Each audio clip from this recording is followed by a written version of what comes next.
The world remains constant over the centuries, but human life is like the dew at dawn, or a bubble rising through water.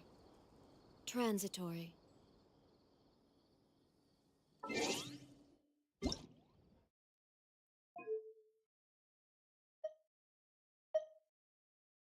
Paimon coming in! Paimon coming in! Is this level okay? Can you hear Paimon?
There is no escape! Order guide you. Gather. Burn. Ha! Uppity of late. We must step up our patrols.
We've been to so many places lately.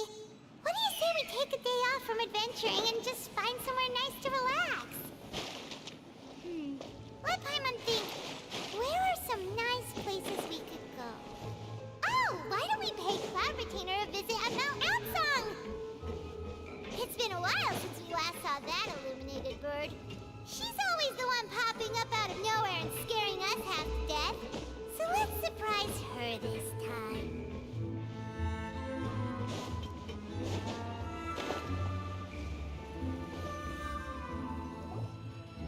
Yep, there's the room, and it's empty and waiting for us as promised. Navia is such a good person. Now that the serial disappearances case has been solved, no one's going to come after us for anything. Even without Silver standing guard, we can just completely relax. Why don't we stay and rest up here for a while? Even machines in Fontaine need to stop and recharge now and then.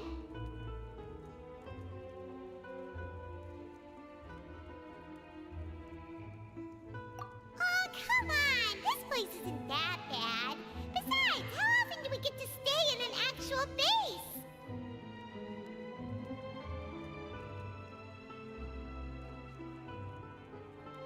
Oh, fine. Remember that detective story Paimon read before? Well, the author is about to release a new book, so Paimon wanted to buy it as soon as it came out and have a quiet place to read it. Yippee! Then it's agreed. Come on, let's get some sleep. We'll need to be up first thing in the morning to get in line and buy a copy.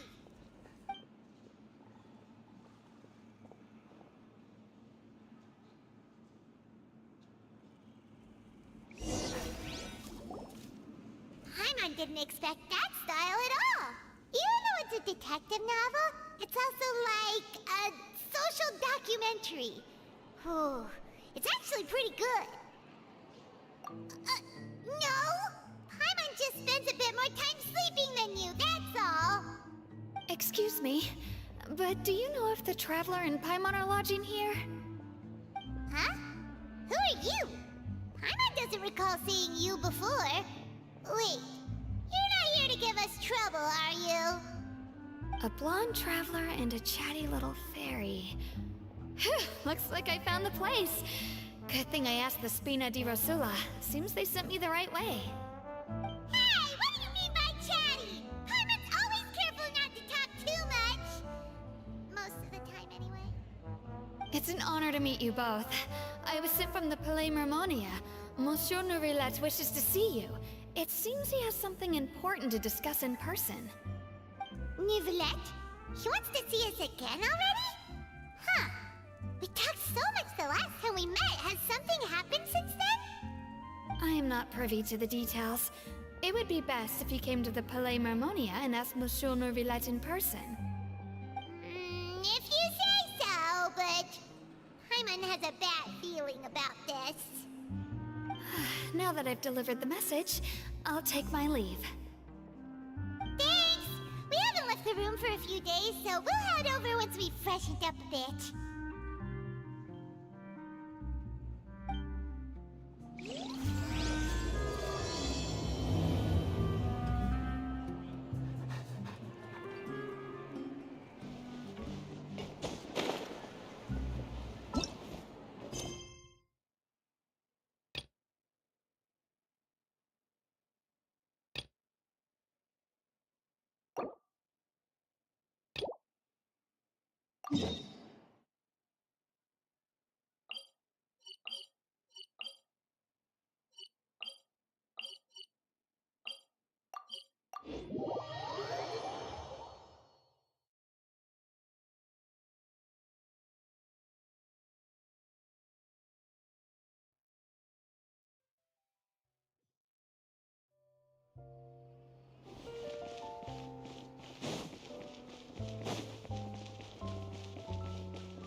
Hey,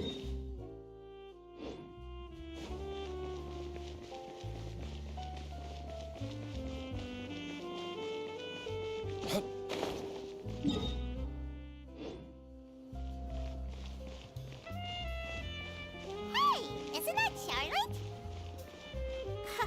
We're always running into her. What's she doing this time? Ooh, looks like street interviews. Paimon has a funny feeling that we might be in for an interesting time if we go check it out. Shall we? Find that balance of flavor and nutrition. I see. So you believe that this warning letter was sent by the Phantom Weasel? Absolutely. I've said it before and I'll say it again. The Phantom Weasel never acts as you expect. He must have faked his own death 10 years ago using a body double. Now that he's back, I'm sure the guards who worked on his case back in the day are in for a headache, but however this turns out in the end, the one thing it won't be is boring. Couldn't agree more. As a journalist, I'm gonna get a lot of mileage out of this one. Thank you, sir, for your time. Now, whom should I interview next? Huh? Hey! What a coincidence! Fancy meeting you here. Perfect timing. So, the Phantom Weasel's latest warning letter. What are your thoughts?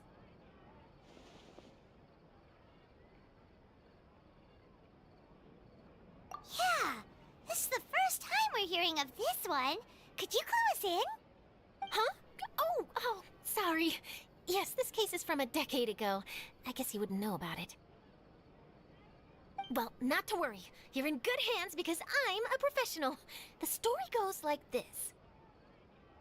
10 or so years ago, a phantom thief became active in the court of Fontaine. Known only as the Weasel, nobody knew his true identity, and the authorities never managed to catch him. Wow, cool! He sounds like one of those mysterious night burglars that you read about in novels. Precisely. Well, except the part where they actually have a good reputation. Our Weasel targeted whatever people held dear, and no one was safe from his predations.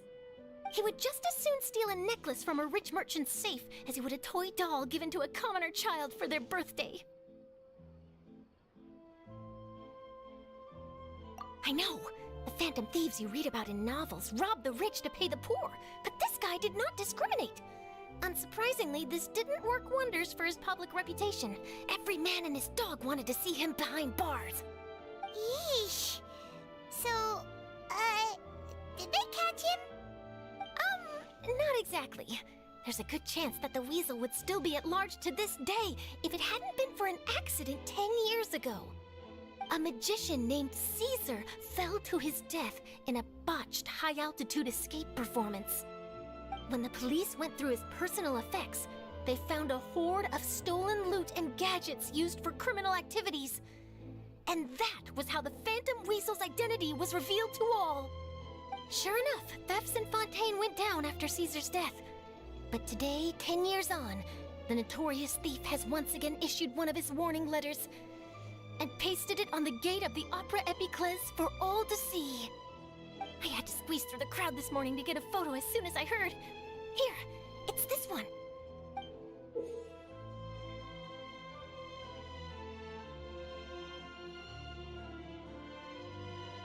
So, this is the warning letter, huh?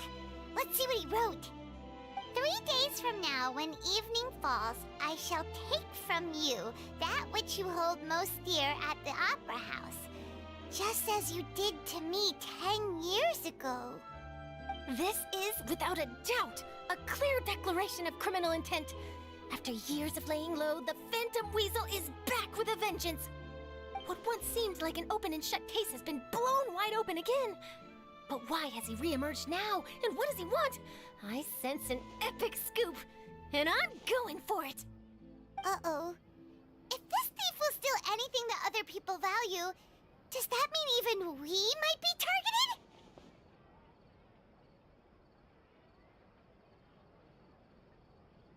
Aww! But Paimon doesn't want to get kidnapped. Well, he'd have to go through you first. You would stop him, right? Okay, the people have spoken. It's clear that the public are very concerned about the Phantom Weasel's reappearance. Let's see, I've got a photo of the letter, my interview notes. Yep, that should be enough to form the skeleton of my article. It does feel like something is missing, though. Something exclusive. Who should I interview next? I need someone with a more concrete connection to the Weasel. Is that who I think it is? Lenny!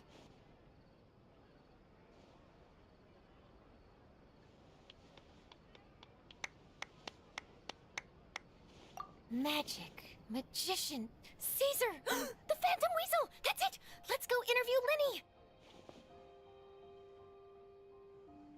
You see, the original Phantom Thief Caesar was a magician too! And what do Phantom Thieves and magicians have in common? They both have an air of mystery about them. Perhaps there's a connection there. Are you serious? What sort of a deduction is that? Oh, relax! My journalistic instinct tells me that an exclusive news story is beckoning. Let's go. No time for delay.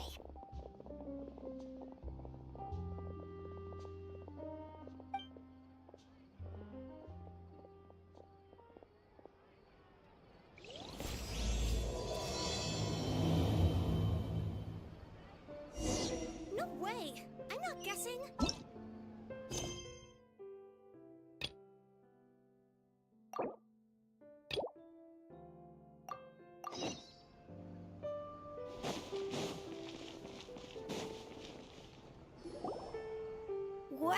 Mr. Magician! How did you know which card I picked? Oh, it's simple. Come closer and I'll let you in on my secret. Magicians have a special skill called telepathy, which means we can read other people's minds. Really? Then, what am I thinking now? Well, first you need to relax, because I can see that you're clenching your fist in your mind, as if to say, no, I mustn't let him guess it. Aww. And now you're getting a little flustered. You're trying to find a way to empty your mind, to think of nothing at all. But the more you try to hide a secret, the easier it'll come out. You snuck out from home today, didn't you? You told your family a little lie so you could come out and play. Now, that's not a good habit. You can tell? Oh boy, you really can read my mind. Of course. Oh, and that's the end of my performance. You should really be heading home. Remember to apologize to your family, all right? They must be worried about you. All right, got it. Bye, Mr. Magician.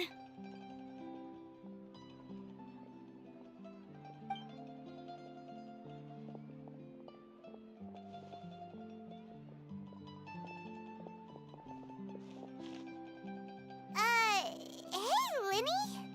Why, hello. We meet again. Are you looking for me? What's the situation? Well, why don't you guess, Mr. Telepathic? Oh, please. You didn't believe that spiel, did you?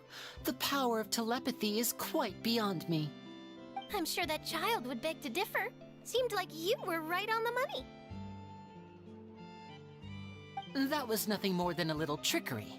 I made an educated guess based on his micro-expressions.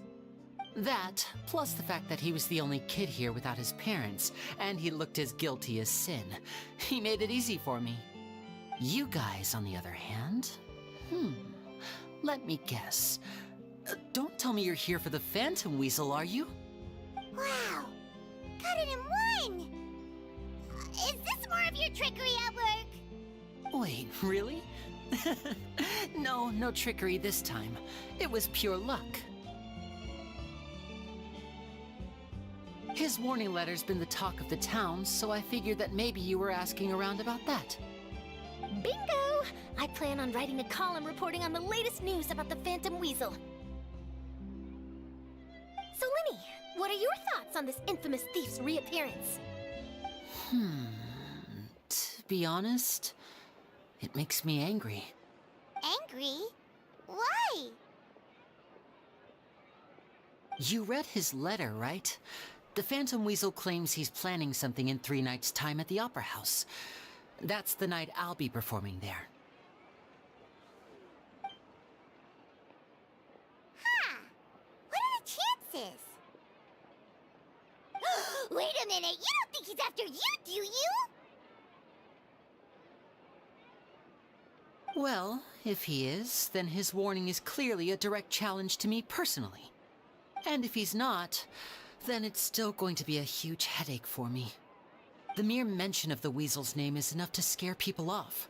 So once the contents of that letter get out, barely anyone will be showing up to watch my show.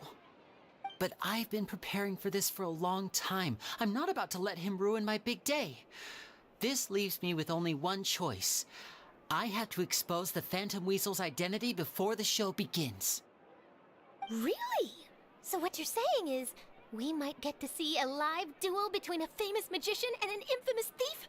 Wow, this has exclusive written all over it. To be honest, I'm not sure if I'll emerge the victor. The Phantom Weasel is a notorious crook, infamous for his inscrutable methods. You're being far too modest, Lenny. I think your magic tricks are even more inscrutable than those of a thief. Thanks for the compliment, though I have to say, I don't care much for the comparison. A lot of people liken magicians to thieves because we both have the ability to make things disappear without the person noticing. But there's an important difference that these people overlook. Allow me to demonstrate with a quick magic trick. Here, I have a flower, just an ordinary flower that was picked not long ago. Watch it carefully now. 3, 2, 1. It's gone! That's the question. Where did it go? Therein lies the difference between us. Thieves make precious things disappear, but only magicians make them reappear. If I could now invite you all to check your clothes, there might be a surprise in there somewhere.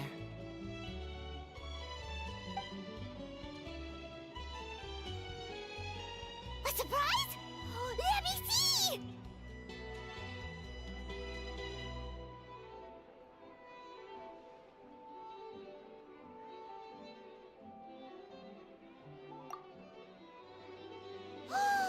It's right there! But how? You haven't moved this whole time! What an outstanding trick! Sorry, Lenny, it seems that my previous praise was woefully inadequate. Clearly, magic is the superior art form to theft. Don't worry, I didn't take offense. I just wanted to take the opportunity to perhaps change some of the preconceived notions you might have about magicians.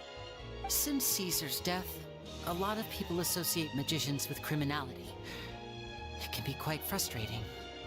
I can imagine. Coming back to your trick just now, might I presume that you are well versed in floral symbolism?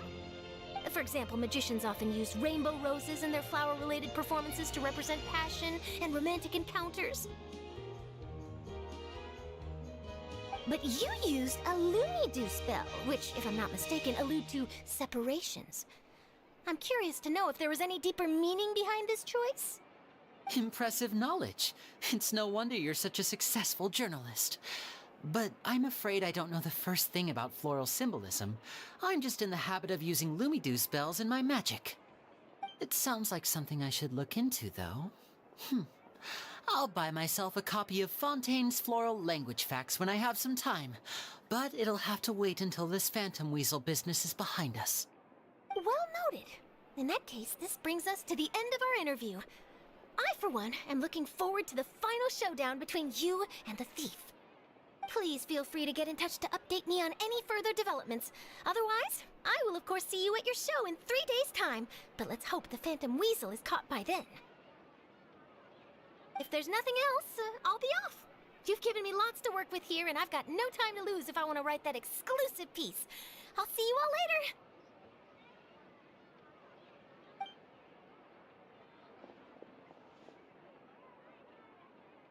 So, Lenny, are you gonna tell us how you did that flower trick now?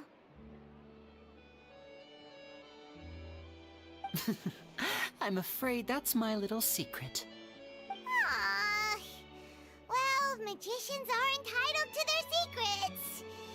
But Paimon's really itching to know how it's done. You feel it too, right? So itchy!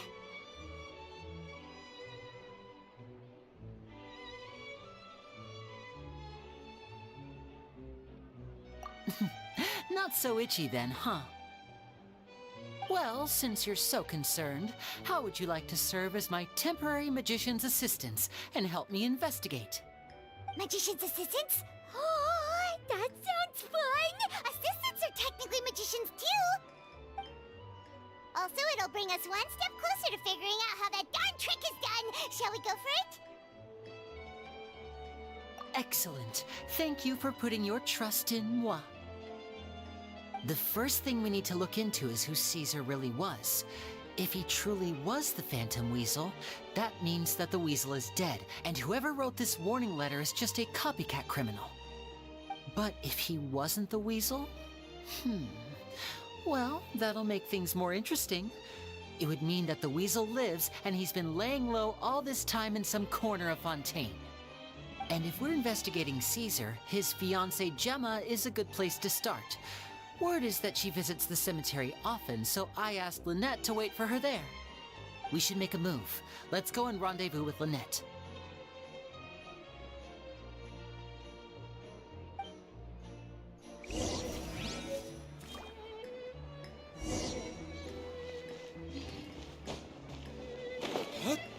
Take a guess.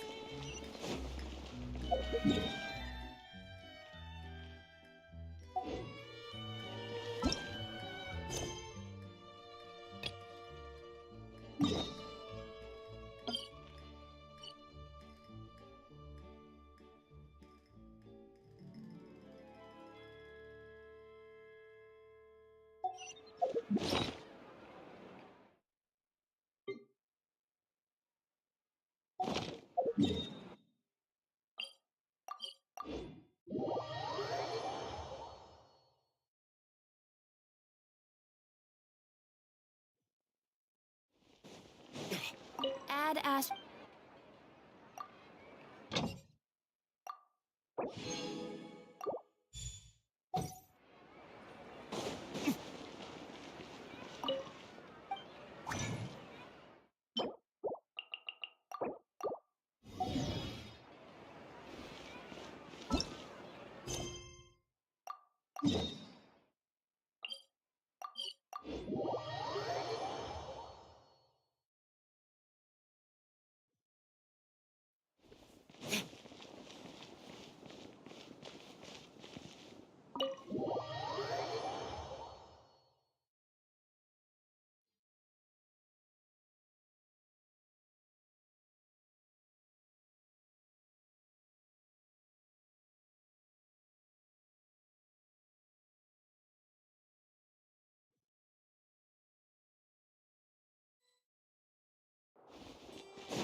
Neverland, we're here! Did you want to see us about something? Huh? Why were you just standing there? You daydreaming or thinking something over? Yes, I did send someone to fetch you. But as for what I'd like to discuss next, well, I still have some reservations. Given that we've already made the trip here, you should just tell us. Bet you need us to help you with something, right? I do indeed have something I'd like to ask you to do. However, you should wait until after I tell you the details, then decide for yourselves whether you'd like to help or not. The situation is this. If I'm understanding you correctly, the Snezhnayan Harbinger known as the Knave has essentially requested a diplomatic meeting with you, correct? I heard that she was originally from Fontaine, but for her to suddenly arrive here and abruptly request such a meeting like this, I sincerely advise you to refuse her invitation outright.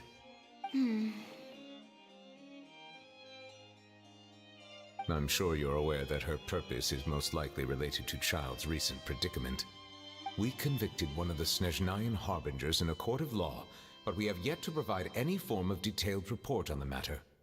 This does indeed provide an opportunity for Snezhnaya to put pressure on us. I believe we should adopt an evasive stance until we can provide a proper explanation and have a preliminary plan on how to deal with the matter. No, we shouldn't. I think we should agree to the meeting. Oh? Well, you see, we are the ones that owe an explanation. If we keep putting off the meeting, it could easily result in the problem escalating, right? It's like a fight between two friends. If they don't agree to see each other and talk in person, isn't it possible that the friendship could end entirely? Though diplomatic relations between Fontaine and Snezhnaya could be considered as friendly, it is only superficially so. You wouldn't go so far as to say that our nations are friends, as you did in your example. It was just an analogy. An analogy, okay? Moreover, even if we were to talk in person, if we don't have sufficient information prepared, it is quite possible the result wouldn't be restored relations, but a complete falling out. I don't think we should overthink those possibilities yet. Ahem. Even if the logic of the divine is not immediately apparent, its wisdom will only be revealed with time. Besides, you'll be at the meeting. If any problems do pop up, you'll have no problem navigating them. I must clarify that interacting and communicating with people outside of court is not my cup of tea. It seems you think too much of me. But more importantly, when did I agree to join the meeting with you? You mean you won't come? No, that won't do. I can't go to the meeting alone. You have to accompany me. I must take you with me. Lady Farina, could there be something else regarding this matter that is being kept from me? No, not at all. Look, I am the Hydro Archon son of Fontaine, Focalor, the god of justice who is loved and adored by many. So I only hope that justice will be served in this matter. Don't overthink it. I'll go find someone to arrange the meeting.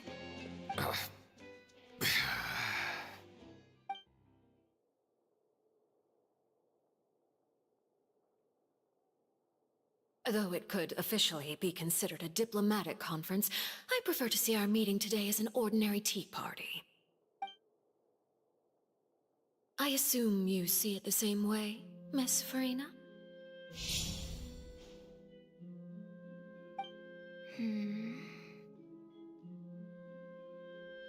Lady Farina? Oh, yes, that's right. Just like you said, a tea party. I should thank you for providing the pastries. They look delectable. To make this tea party even more lively, I've invited someone else to join us today. It's a pleasure to meet you, Monsieur Neuvillette. I was born in Fontaine, so naturally, there's no need to introduce the nation's revered Eudex to me. Hello. The pleasure is also mine. First, I would like to thank the two of you. I'm often away on business outside of Fontaine, and I'm told that the children of the House of the Hearth have been well taken care of by you. Oh, I'm not referring to when my children, Linny and Lynette, were falsely accused by you. Please don't misunderstand. The children of the House of the Hearth are often misunderstood, perhaps due to the reputation of the Fatui. There's no getting around that. All I meant to say is that Fontaine has been stable in recent years. The people are well off and the children lead happy, fulfilled lives. That is something truly worth cherishing, and no one wishes to disrupt such peace. Now then, you have come regarding the matter of child, correct? Well, yes. It appears the ever-busy Eudex Neuvillette doesn't wish to waste time with diplomatic pleasantries, and hopes that we can get straight to the point of our talk. Yes, as you surmised, understanding Child's situation is indeed one of the goals of this trip. As we are both diplomats from Snezhnaya, as well as Fatui Harbingers, Child and I have always been colleagues. Were anything to happen in Fontaine, each of us would serve as the other's attorney to resolve the issue. So now, in my capacity as his attorney, I request that Child be turned over to Snezhnaya. We have a responsibility to cooperate with Fontaine and resolve what has happened to him together. The rules governing attorneys only apply before a trial has concluded. Since a verdict has already been rendered, we see the case as settled. I apologize for being unable to grant your request. An outright refusal. Very well. I respect all the rules of Fontaine's courts, just as I respect you as Chief Justice. Okay, why don't we back up a step? You don't need to transfer Child to us. I only request to enter the Fortress of Meripede to see Child and confirm his condition. It's not like you couldn't even manage to fulfill a simple request like that. Right, Miss Farina? About that. The Fortress of Meripede has always been completely autonomous. Even we have no authority to interfere there, and diplomatic issues do not suffice as an excuse. However, if you absolutely must confirm the situation of the Harbinger, I have a proposal.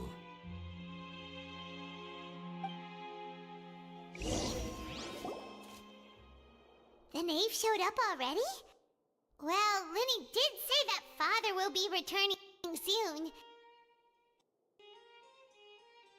We didn't even know that Linny was from the House of the Hearth at the time, so we kinda overlooked that information. Yes, thank you for your kind advice. I'm well aware of the situation. I also noticed that Lady Farina acts a little odd and unnatural whenever I bring up matters related to the knave. Could the knave be threatening Lady Farina or something? If that were the case, then why wouldn't Lady Farina inform me? And what means could the knave possibly have to twist the arm of an Archon? So maybe that's not very likely. Even though Farina can act a little weird at times, she's still an Archon. In reality, this problem is even more thorny than it appears. According to reports from the fortress of Meropide, Child recently disappeared under mysterious circumstances.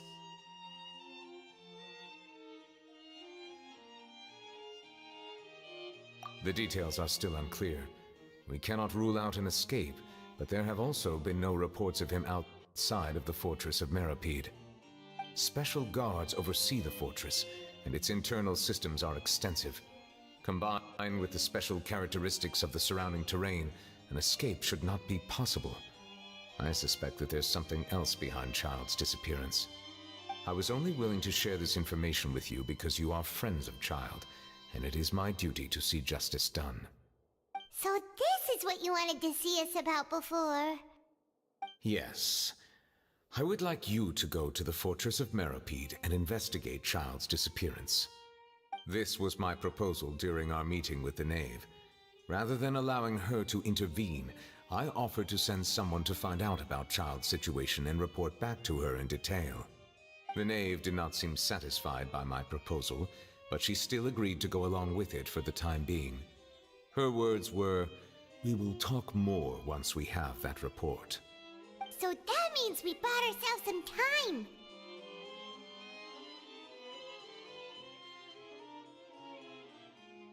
Firstly, you're already acquainted with Child.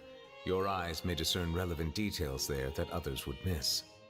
And secondly, is the consideration of the unique nature of the fortress of Meropide. Isn't it just Fontaine's prison? I would not define it so crudely. The fortress of Meropide is not affiliated with the court system of Fontaine on paper. It has always existed as an autonomous entity.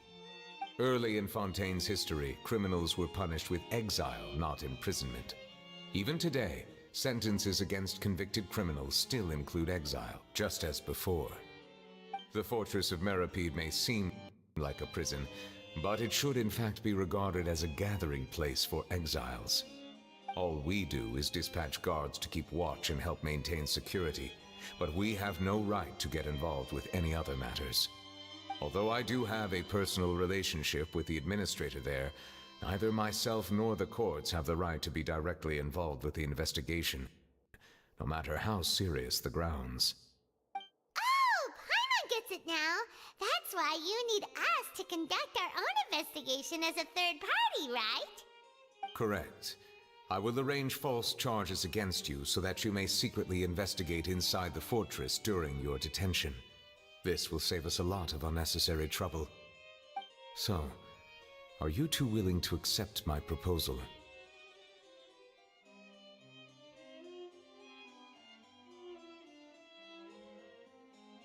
Yeah, no matter how you look at it, it seems we're the best choice. Alright, we hereby accept this difficult task. Reluctantly. You two have my sincere thanks. This matter is of critical importance to Fontaine's current situation. Also, I hope that both of you can keep this operation a secret. We will rendezvous at the Fortress of Meropide's entrance on Erinius once you've prepared yourselves. I will arrange for someone to take you inside. Prepared ourselves? Is there something we need to prepare? Perhaps you could enjoy a good meal and have a nice bath. I'm afraid that living conditions inside the fortress are nothing like those on the outside world. Oh, right! Even though we'll be there on trumped-up charges, we'll be in prison for real. On second thought, is it too late to back out?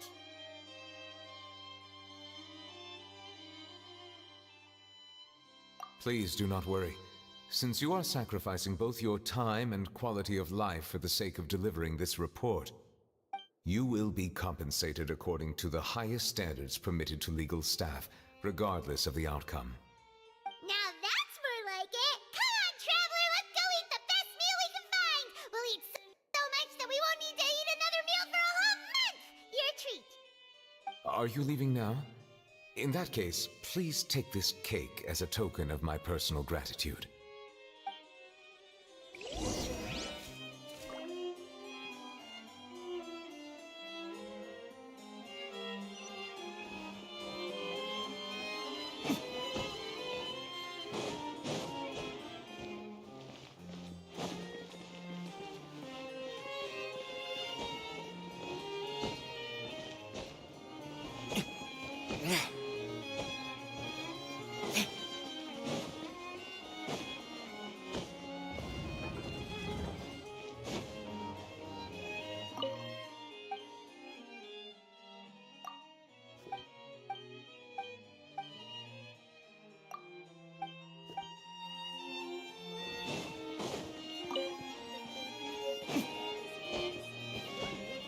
Run off on your own, or you might not be allowed to leave.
Paimon will have that, and that.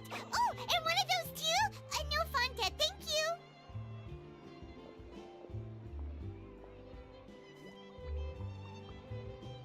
That cake was pretty good. But as soon as Paimon remembered that we were about to go to prison, Paimon's stomach suddenly became completely empty.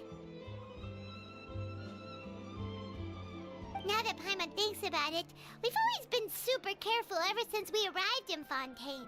Just to avoid breaking any strange laws here. But here we are, about to willingly send ourselves off to the fortress of Meropide. Maybe this is what they call fate. Let's just try our best to investigate everything quickly once we get there. Paimon doesn't want to stay in prison too long.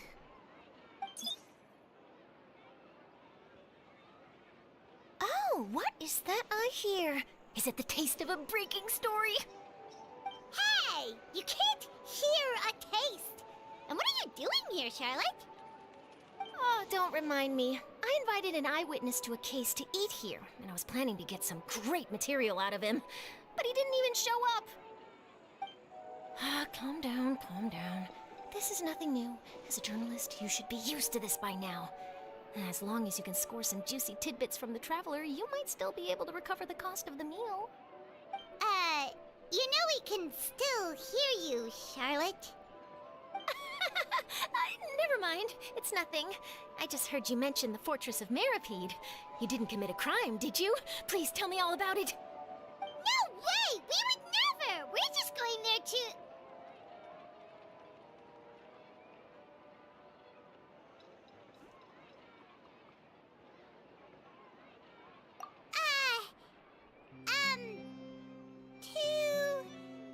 Oh no, Paimon almost forgot that Neuvillette told us to keep it a secret!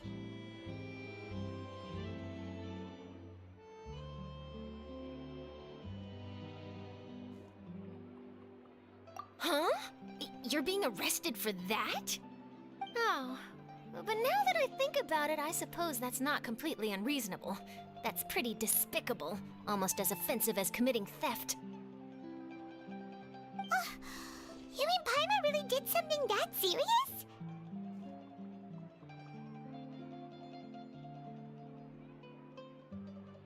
Sorry, Paimon really messed up. Well, in that case, it's nothing particularly newsworthy after all. Oh, how disappointing. All right, there's still a chance. Since you're going to be at the Fortress of Mirapede, would you be willing to help me gather some material for a story? About that, Paimon doesn't think we'll have any time. Oh, it's nothing difficult. All you have to do is think of a way to get some time face-to-face with the Warden of the Fortress. He was awarded the honorary title of Duke in Fontaine. Sounds really cool, huh? Only those who have made significant contributions to the nation have been conferred this title. It's incredibly rare. On top of that, the Fortress of Mirapede has never been under the jurisdiction of the courts. Practically nobody, including journalists like me, knows anything about the person in charge there. Oh, if I could write an exclusive article about him, I bet it would sell a boatload of papers. You make it sound easy, but it really depends. Of course, I wouldn't ask you to do it for free, so this meal is on me. All right, you got a deal. We'll do anything you want. Then it's settled. The food should be here any second, right? Huh? Wait, just how much did you order?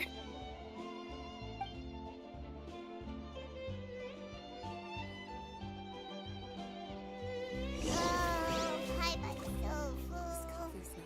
Well, guess we have nothing to regret now, so let's get going. Keeps getting more. Wait. Paimon just said something really ominous, didn't she?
have come, just as promised. Yes, this is the one and only entrance to the fortress of Meripede from Irenaeus. Careful. You may want to step back a bit. Whoa! So you have to go down from here? Is the prison underwater? Utilizing both the barrier of the water as well as the fear humans have of the depths, the fortress of Meripede is naturally the perfect place to confine and guard criminals. But do not worry. It is not nearly as frightening inside as you may think. You will see for yourselves once you are down there. Paimon hopes you're right. Don't know about you, but just thinking about being at the bottom of the sea like that gives Paimon the heebie-jeebies. Oh, and there's one more thing. I mentioned that I have had personal dealings with the administrator of the fortress, Wriothesley. He's a very shrewd fellow. Yeah, we heard about him too. He's that Duke, right? Correct. He is the highest-ranking manager of the underwater prison. Even though you are going there to investigate at my behest, it would behoove you to avoid any confrontation with him or any of his subordinates. The Duke rarely ever leaves the fortress of Meripede, but that does not mean he is not privy to all that is happening inside and outside the fortress. He is quiet, but not unaware, so please bear that in mind.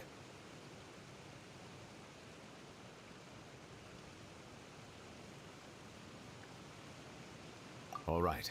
It's about all the time that we have to talk privately. I'm counting on you two. Don't worry, we won't let you down. Good. Madeline! I'm here, Monsieur Nervalet. These two are the newest convicts, I presume? Don't worry, they won't escape on my watch. Like we would try. Please follow me, you two. I'll process your paperwork for entering the fortress of Meripede.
Paimon's been meaning to ask what you meant by prepared.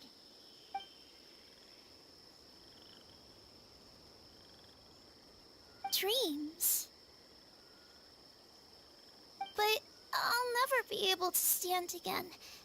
Even if I can recover, I don't know how long that'll take.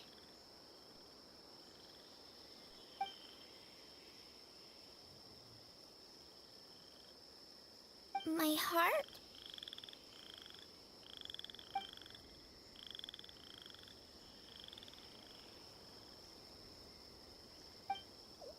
Huh? He's gone just like that? It looks like the sky here has changed somewhat. My heart.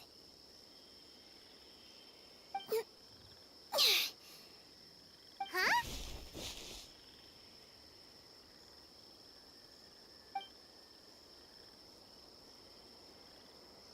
I stood up. It wasn't hard at all, and it didn't feel weird. It was like how things were before I got sick. Wait, so that means we're...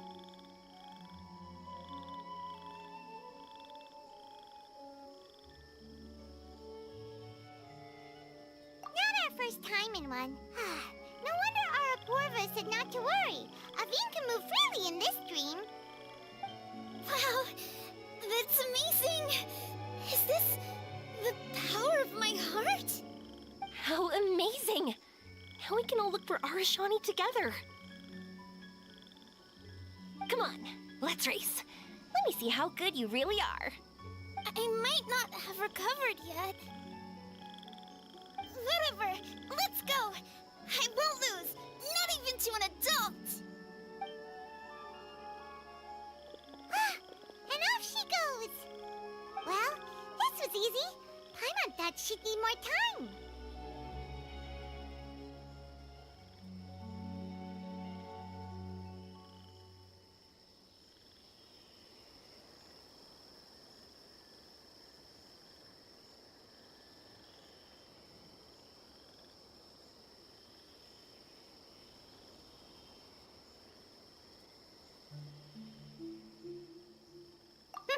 That's true.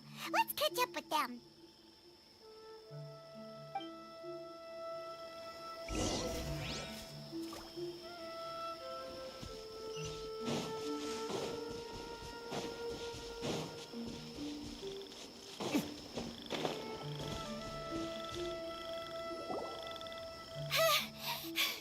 You're good. If we had run any further, you would have caught up. Aveen was neck and neck with Yoimiya. I've outran lots of adults before. Long legs don't necessarily mean you run faster. Training's important too. I won't even be able to compete with you in a few years. Let's see. Where should we go next? Look! Something's floating up ahead!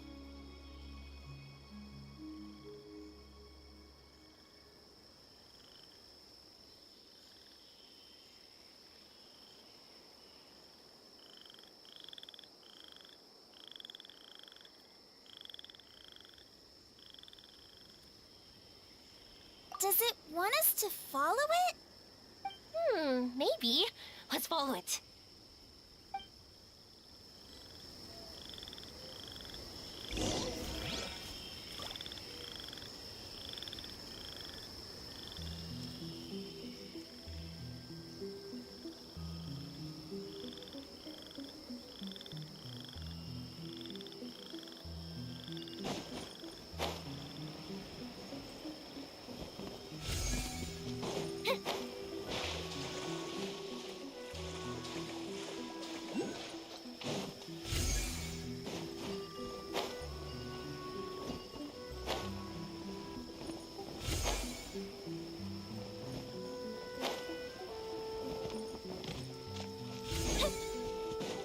Want to keep chasing after it? You're not feeling worn out yet? Getting tired is part of running, and I love everything about running.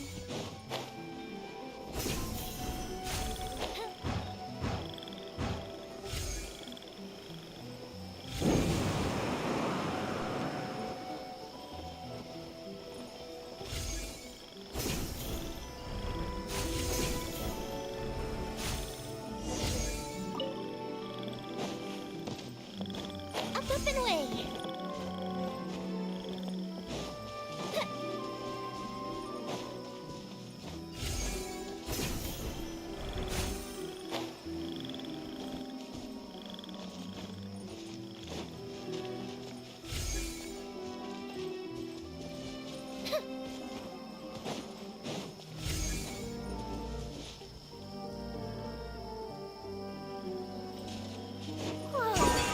So many huge mushrooms here. They're big enough to lie on. That's not what they're for. Let me show you. Oh, so it's for...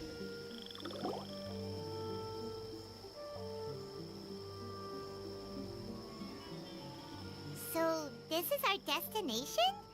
But Paimon doesn't see an Aranara, just this big stone.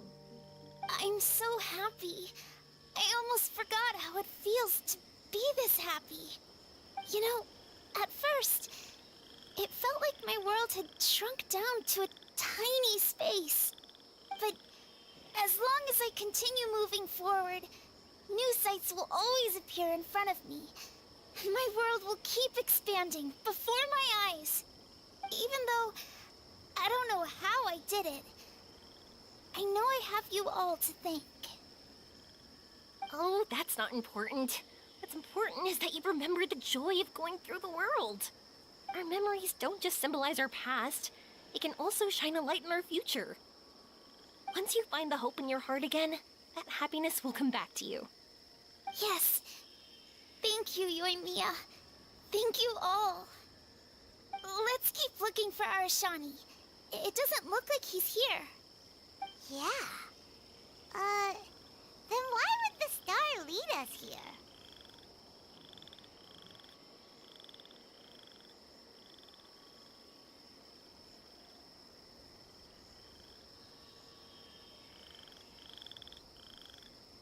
I don't know how to explain this. I don't know what it is, but it feels very familiar. Almost like it's a part of me. I know. Could this stone be your Earthstone? Earthstone?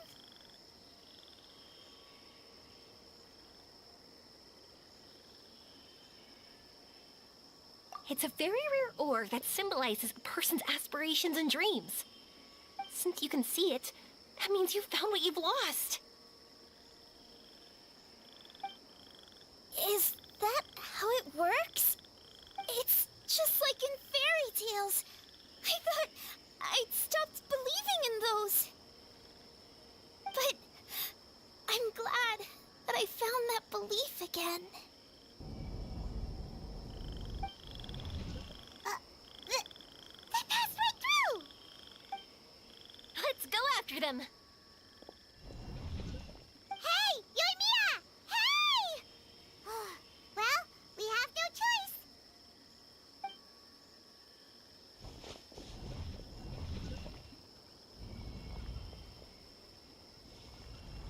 We passed through, but nothing seems to have changed.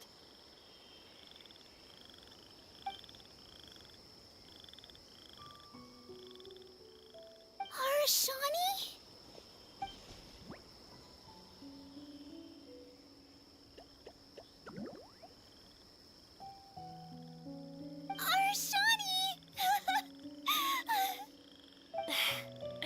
The R&R is sure of a flair for magical journeys. They not only helped Devine find her best friend, but they also showed us what an Earthstone is.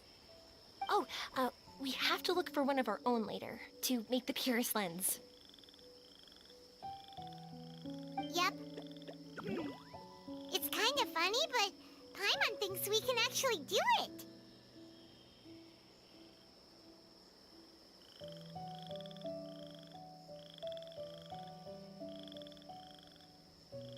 But we have to bring her back to Sumeru City first. Her mother must be worried sick.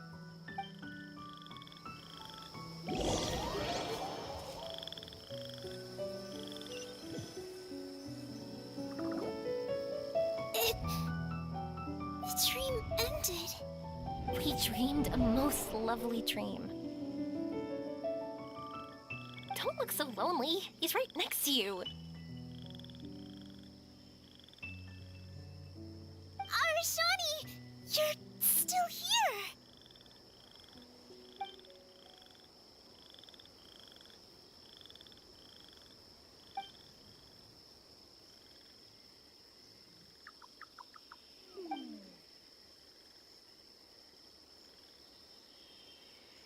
It's okay. I understand. This happened because I lost sight of myself.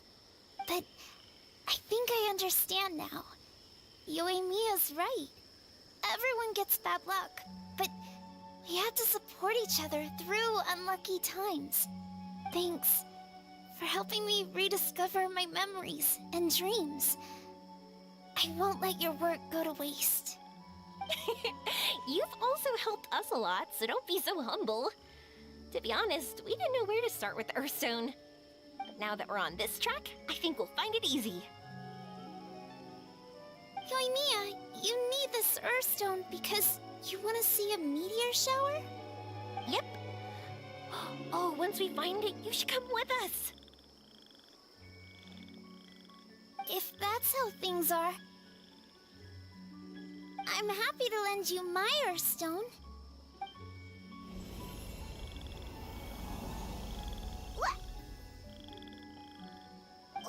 What just happened? Did you just take glasses out of your chest?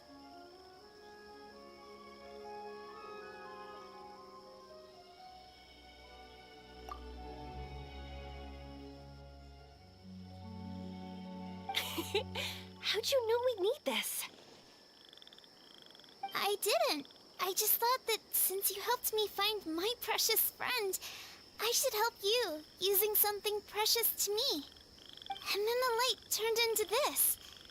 Is this what you needed? Thank you. I didn't expect us to solve our problem like this.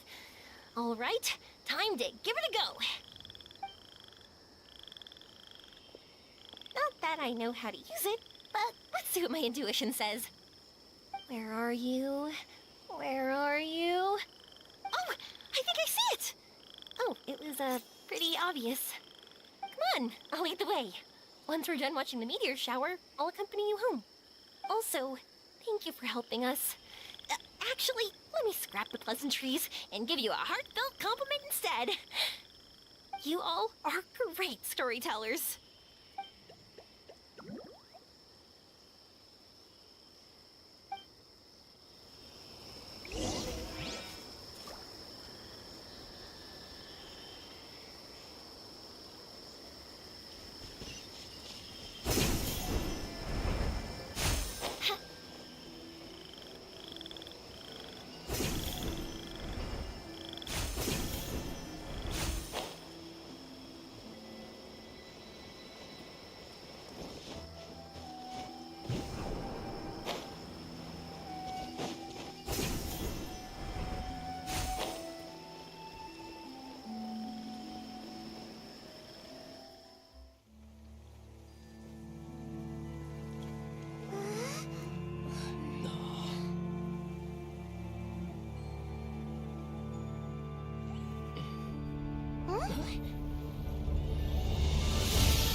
Just like fireworks.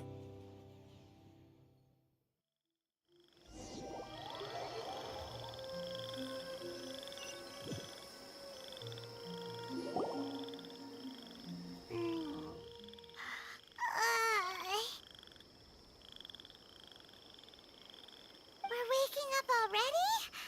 But Paimon wants to watch more. The meteors we summoned flew up from the ground. They were exactly like fireworks. Ugh, I could have kept watching that forever. That was the realest, grandest, most magical dream I've ever had. Paimon, too! Paimon didn't expect you to just pull us onto that shooting star, though. Honestly, I didn't think about it at all. I just thought it'd be a shame if we didn't try something crazy. You know me.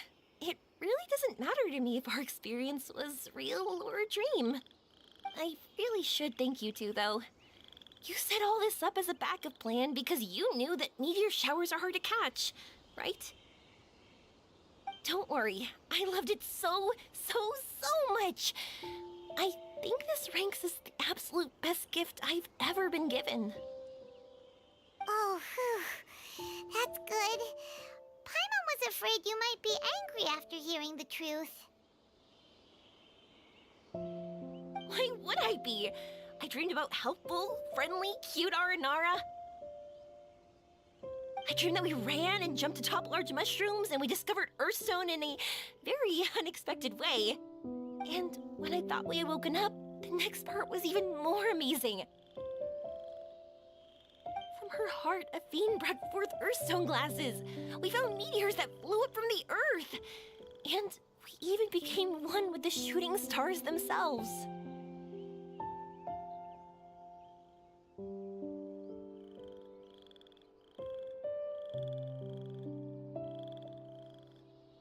That's right. Dreams themselves may be imaginary, but they're also experiences that can never be relived or replicated.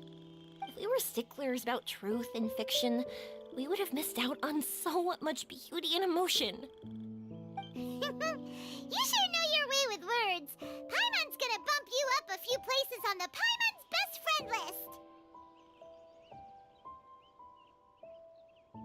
By the way, the Aranara, they don't usually like, Oh yeah!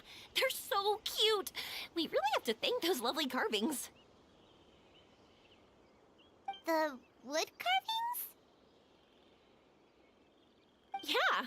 If we hadn't seen those wood carvings, then we wouldn't have dreamed of such cute Aranara. Huh.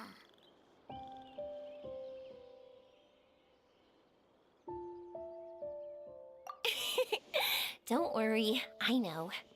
I think they're very cute, and I'm happy to protect them.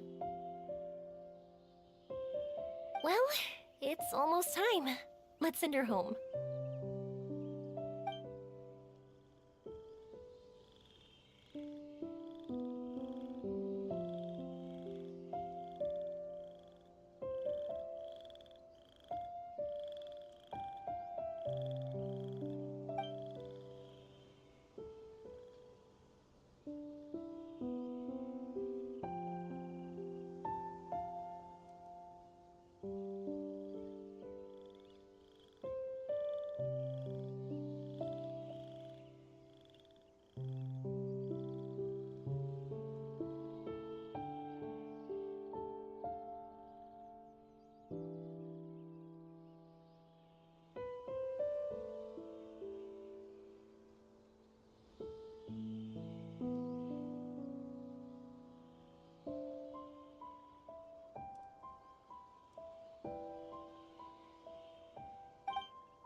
Sumeru's such a nice place. I'll be back for sure. You will always be welcome here. Aveen would be happy to see you again. It's a deal. I'll be waiting for you. You got it. Yoimiya, before you go back, I want to tell you about my new dream. I want to travel to Inazuma on my own and watch a fireworks show there. Wow, that's impressive. I didn't expect to be introduced to new customers while on vacation. Don't worry, I'll make you some fireworks that you'll never forget. You do as well. No matter how busy your adventures get, remember to come back to Inazuma. We'll always welcome you no matter when you drop by. You gotta come and watch the fireworks this meteor shower inspired as they soar high in the sky. Sounds like a plan.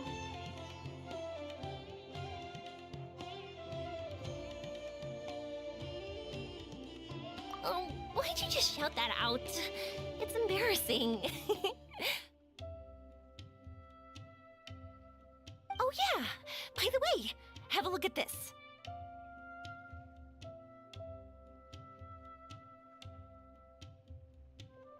That's right, this is the one you helped me pick. And you said it looked kinda like me. I went to buy another one. This one's for you. Look at it whenever you're feeling down. Who knows? Maybe it'll raise your spirits. If nothing else, you'll know that I'm supporting you all the way.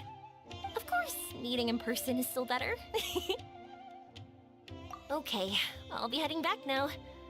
I'm sure we'll meet again soon. I really loved the trip you prepared for me. In fact, I'm totally impressed. No matter where you two go, I know that our friendship and its warmth will support you. So, go forward, to the end of your journey and to the ends of this world. See you around.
I...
Better than nothing.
I still have a lot to do at the guild. How about you take a rest while I go back?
You should really bring the Knights of Favonius with you next time.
I suppose this will do.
I still have a lot to do at the guild.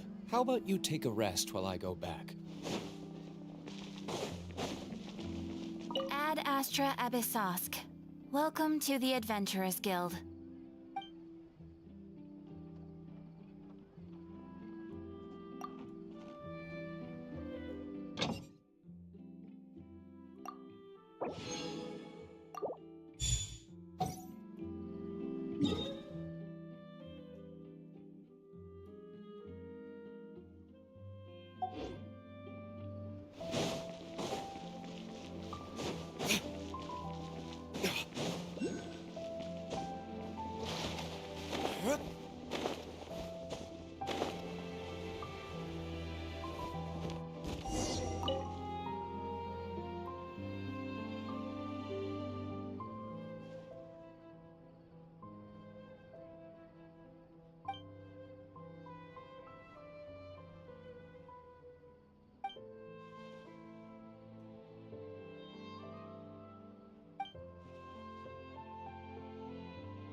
Really bring the Knights of Favonius with you next time.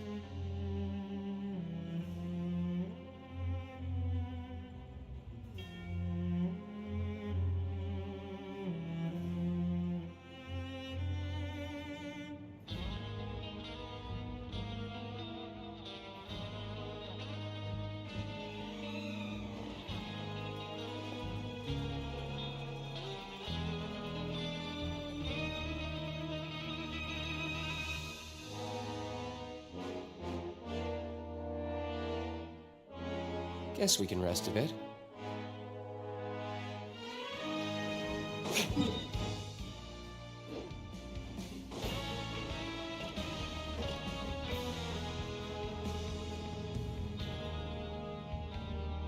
Learn the safety rules by heart. Wait, what was the second part?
Listen, as long as you stick to your own path, it doesn't matter what Mother Nature throws at you.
You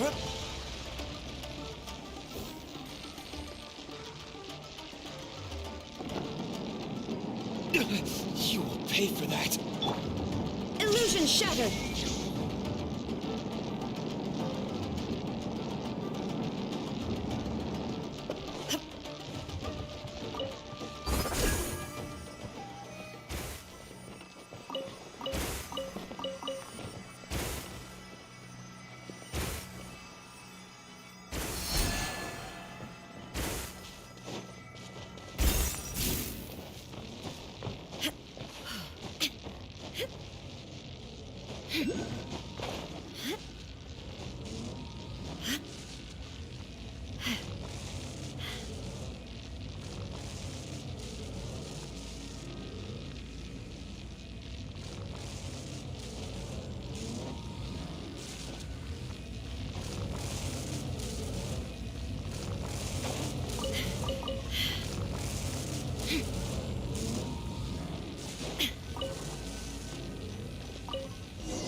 Wish me luck.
Go, Barbara, go!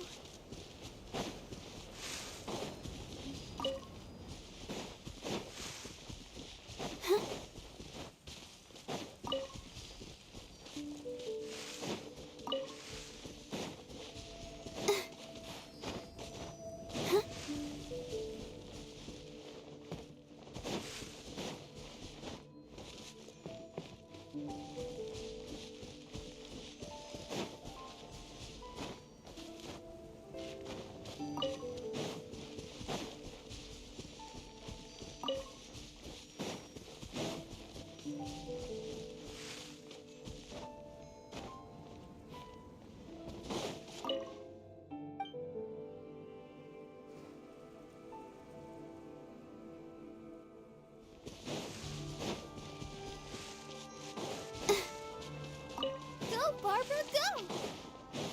Huh?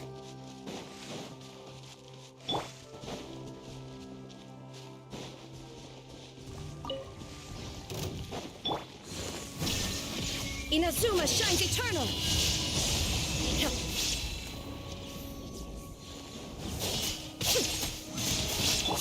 Wings of darkness! Come, Severn!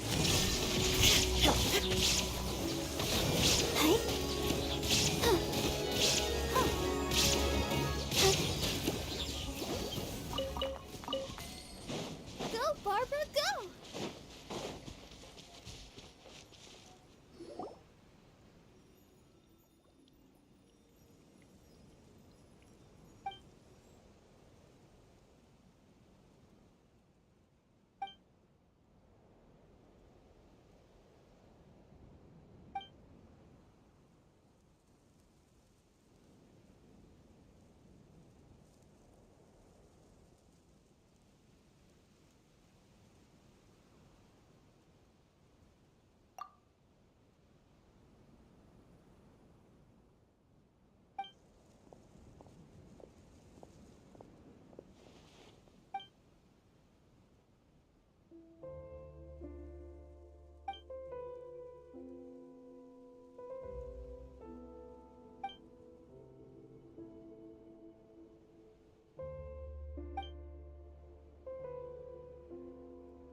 protect us.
Ma.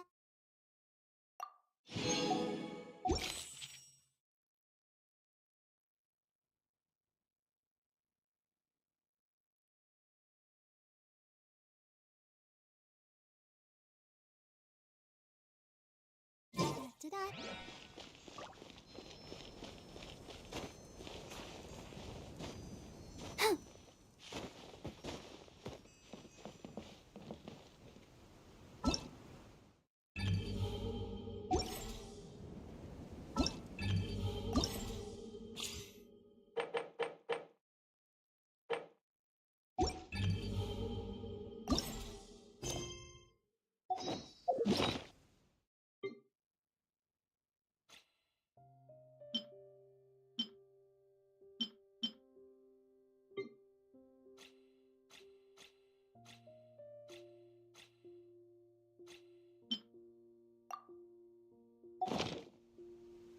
Are you tired?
Oz, reveal. Let's dance. Illusion shattered!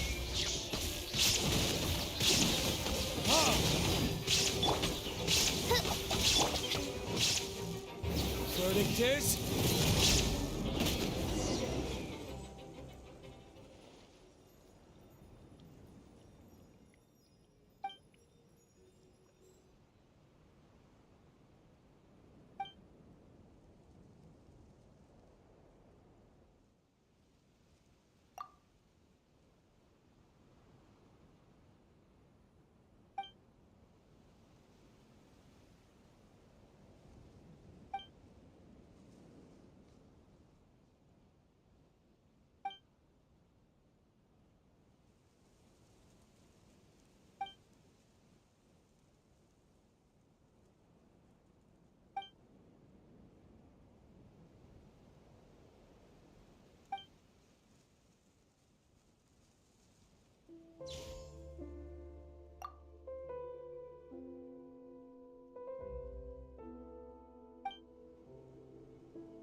no escape!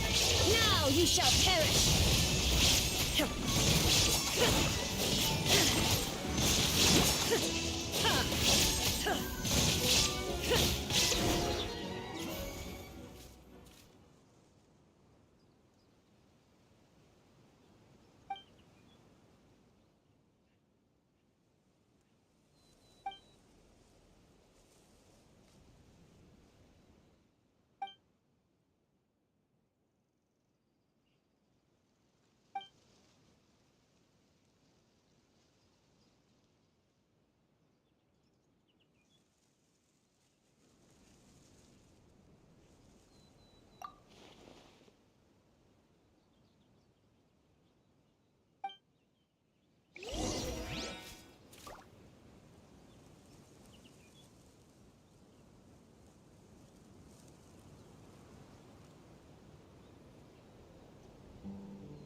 Inactivity serves no purpose whatsoever.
Illusion shattered! As you wish, main Fräulein. Burn!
What's your name, buddy?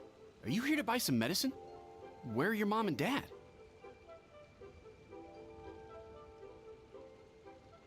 Are you lost? No, I'm not. My name's Ayu, and I'm here because... Hey there, Chi-Chi. Hi, Gui. What's going on? Hi, Traveler and Paimon. You've actually come at the perfect time. This little boy seems to have gotten himself lost. I think he must be new to the city, probably wandered away from his parents and... No, listen to me. I'm not the one who's lost. It's my dad. Your dad? How does a fully grown man manage to get lost in Liyue Harbor? Well, my dad's always been kind of forgetful. In the past, he was just a little slow to react sometimes. But I'm worried that it's getting more serious.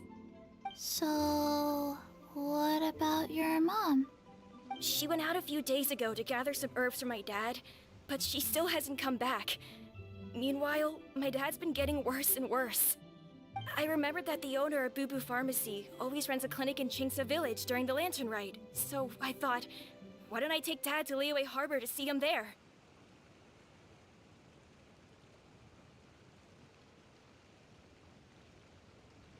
When we got to the city gate, I took a moment to ask the Millith guards for directions to the pharmacy. And then, when I turned back around, my dad was gone. I asked the Millith guys to go find him, but he said they won't be able to send that many people. So then I figured, maybe I can ask some other people in the city to help. You came to the right place. We're pros at finding people. Isn't that right, Traveler? Junction can help. She has a good sense of smell, like a dog. Hey, who's talking about me behind my back? Chengsheng, Chi-Chi meant that as a compliment. There's no need to be upset. Hello, child. You mentioned that you were looking for the owner of Boo Boo Pharmacy.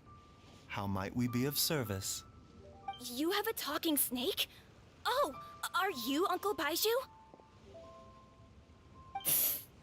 Uncle Baiju? Chengsheng, now's not the time. My dear boy, could you tell me more about your father's condition? As much as you can recall. Yes, Uncle... Dr. Baiju.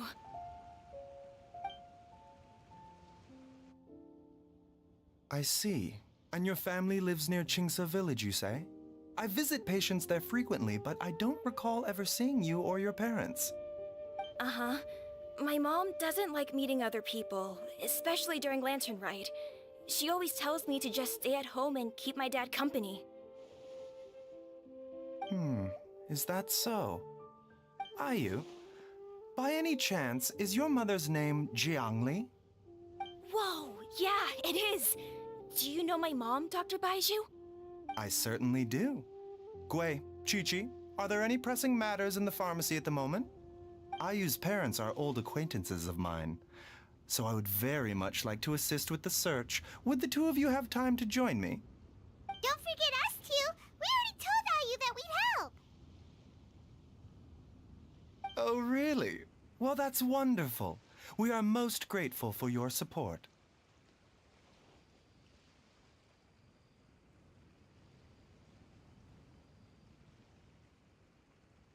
Chi-Chi and I need to clear up the shop front first, but once that's taken care of, we'll be right out to help you with the search. Family is very important. Thank you. Then I'll leave you to handle the pharmacy. Traveler, Paimon, why don't you come with me and Ayu? Let's start by talking to the Millith guards at the city gates, see if they have an update.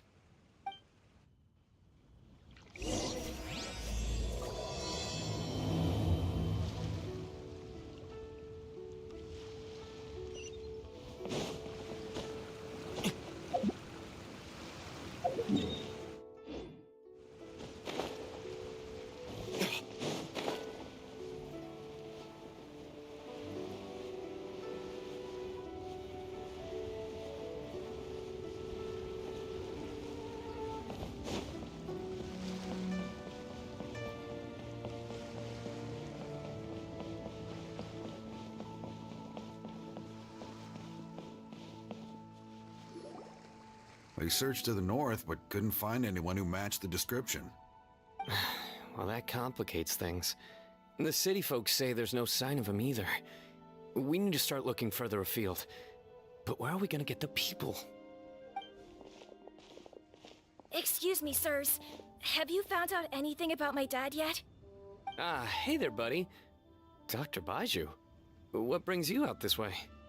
The boy asked for our help, so we're here to join the search. Any new developments to update us on? Oh, thank goodness. We were just discussing how we're running out of manpower.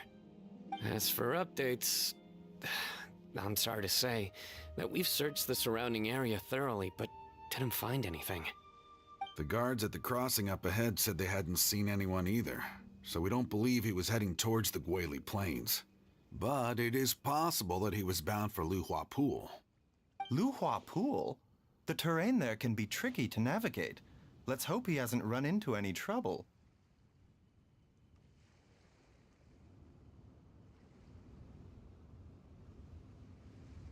You will? Oh, great. We can't thank you enough. Sorry we weren't able to find your dad, buddy. That's okay. Thank you for trying.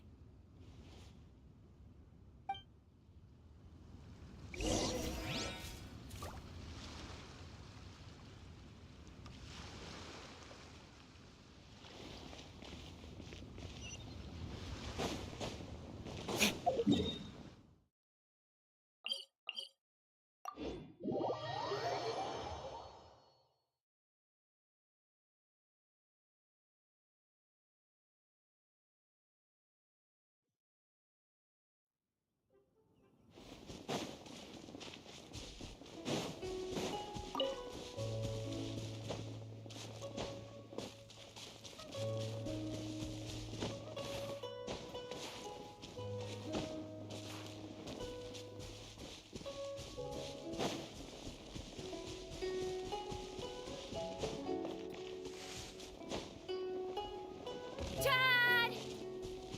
Dad, can you hear me? Look! There's somebody over there!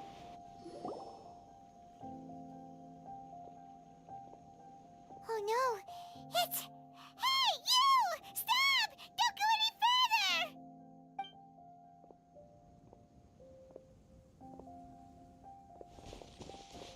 Watch where you're going! Oh, dear customer, Wangsheng Funeral Parlor does appreciate your patronage, but you needn't hasten the inevitable. Are you all right? Huh? Dad! Hey, Hu Tao! My, who do we have here? It's the Traveler in Paimon, and... my worst nightmare. I see she still hasn't warmed to you. Thank you, Director Hu, for saving this man. Dad, are you okay? Do you recognize me? It's me, Ayu! You're... Ayu? Who am I? Your name is Xiao Liang, and you live just west of Qingse Village. You were supposed to come to Liyue Harbor to see the doctor. Remember? Does that jog your memory? Oh, my name is Jia Liang. Liyue Harbor.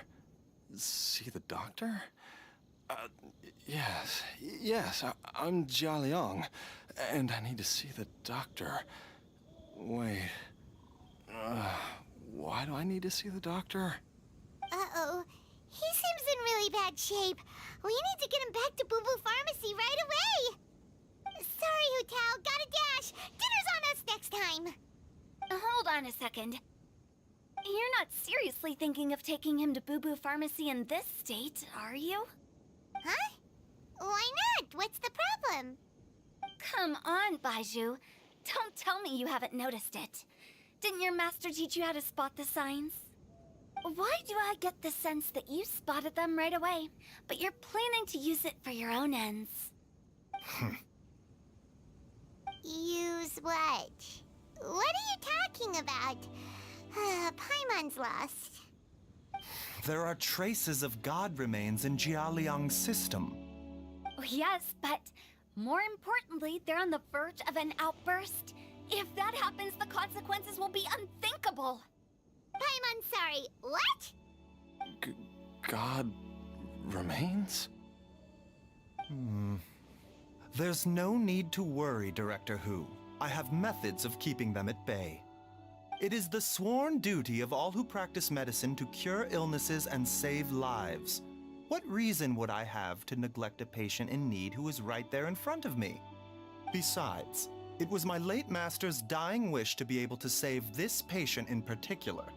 Perhaps out of respect for him, you could give me a day's grace so that I have time to treat him?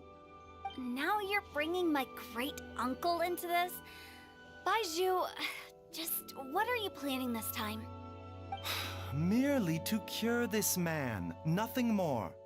But of course, if you have any doubt as to my intentions, you are more than welcome to accompany me to Boo Boo Pharmacy and monitor my activities. Oh, really? I thought I was persona non grata at Boo Boo Pharmacy. You're being unusually generous today.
Okay, deal.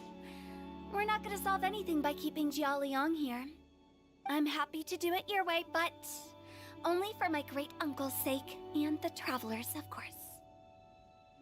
You must be pleased you brought the traveler along. Otherwise, this would have been a much more vexing ordeal. Well, time is of the essence. Let's get ourselves back to Boo Boo Pharmacy at once.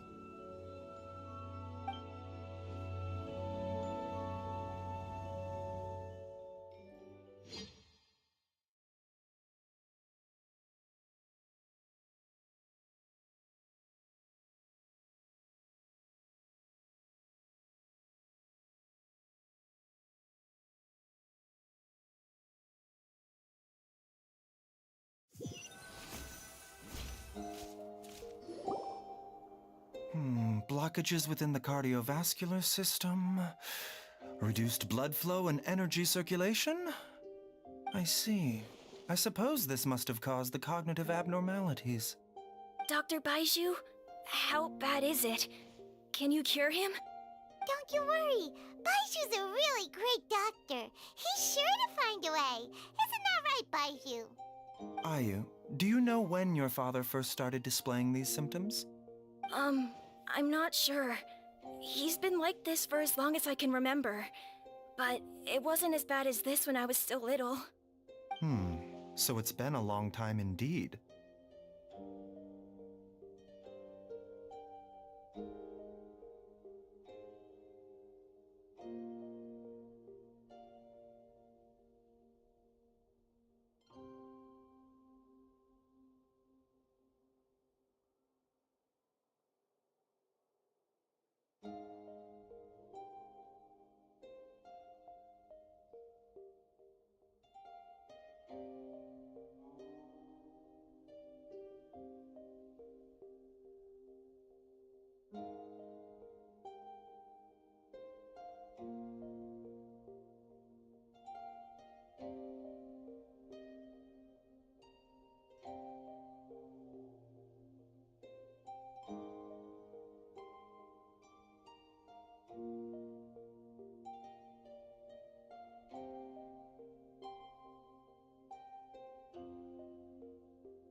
No, I have a treatment plan in mind. We can start tonight.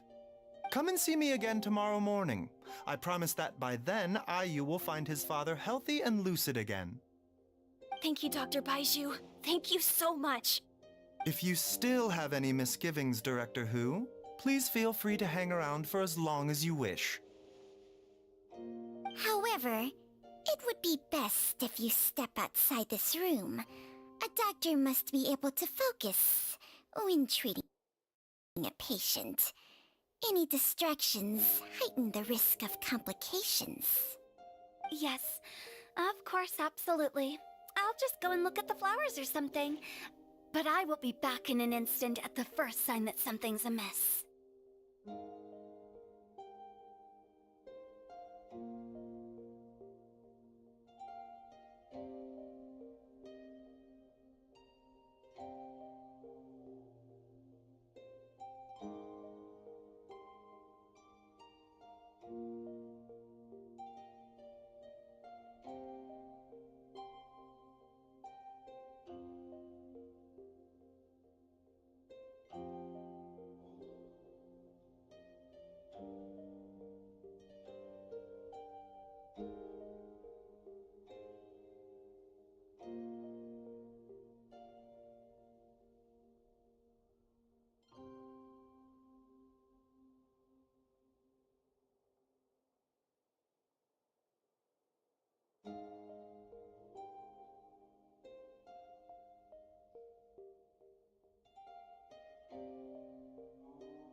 See you tomorrow, Baiju and Chung Chung.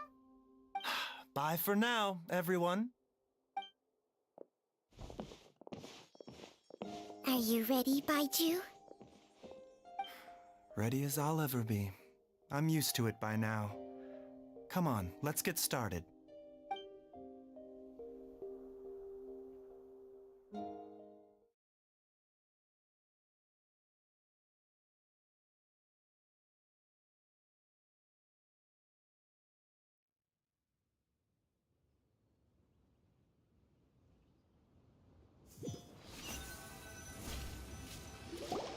All's well that ends well, huh? You know, Paimon's kind of curious after hearing Baiju mention those people from his past. What do you think they were like? Yeah, you must be curious too, right? Let's go see what we can find out while Baiju's busy treating Ayu's dad.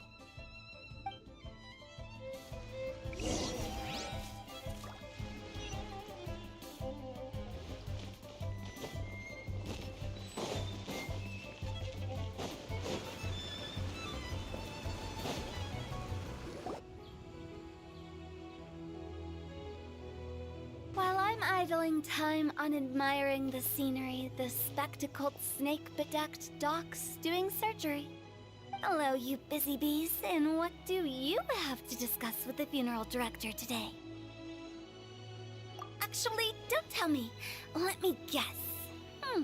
From the looks on your faces, you've got some questions for me. Guilty as charged. So, we were just a little curious about Baiju's master. What was he like? Oh, and also, how come you and Baiju could tell so quickly that Jia Liang had god remains in his system? Huh? I thought I told you once before. Wangsheng Funeral Parlor was first founded to fight back against the vengeful wrath of gods defeated in war. Well, it is a dusty old tale by this point.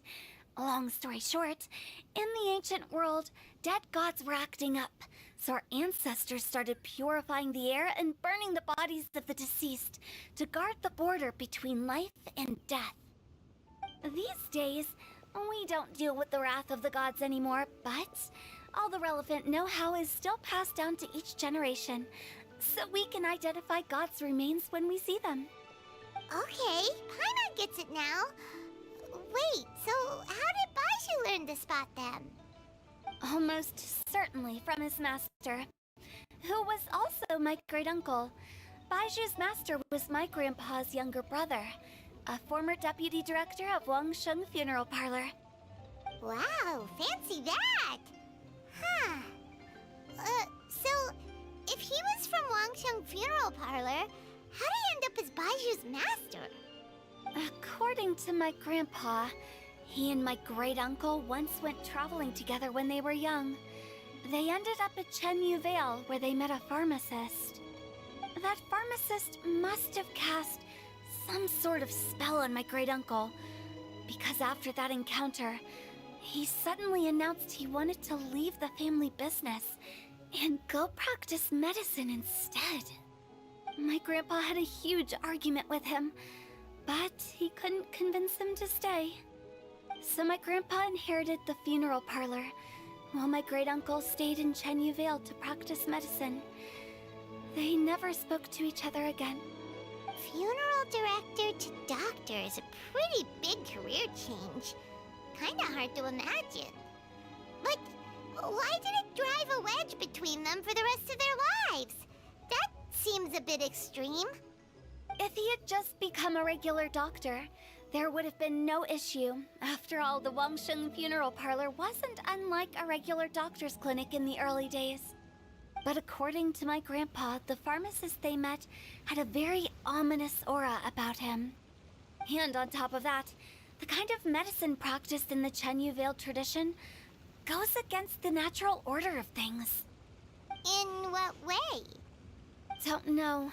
My grandpa didn't know the specifics. And you've seen how wary Baiju is around me. He'd never tell me anything. But even that says to me that he definitely has something to hide. One thing I do know about Baiju is that he's obsessed with the idea of immortality. But whether that has anything to do with what he's hiding is hard to say. Anyway, so I will be sticking around here for now to keep a close eye on the situation. Maybe tomorrow I'll finally figure out what he's up to. After all that, it seems like we have more questions than answers. Never mind. We'll just have to ask Baiju himself about all of this tomorrow.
It's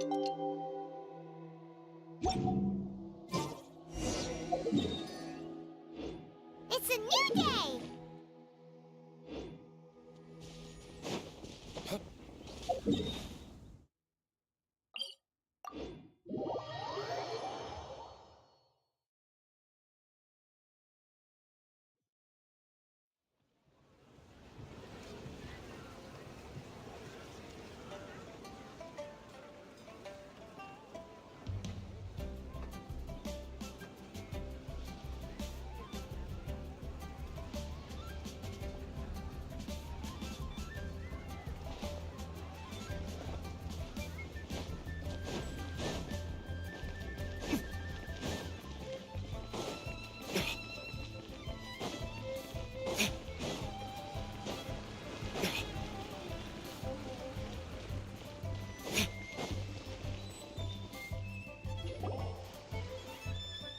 Dad!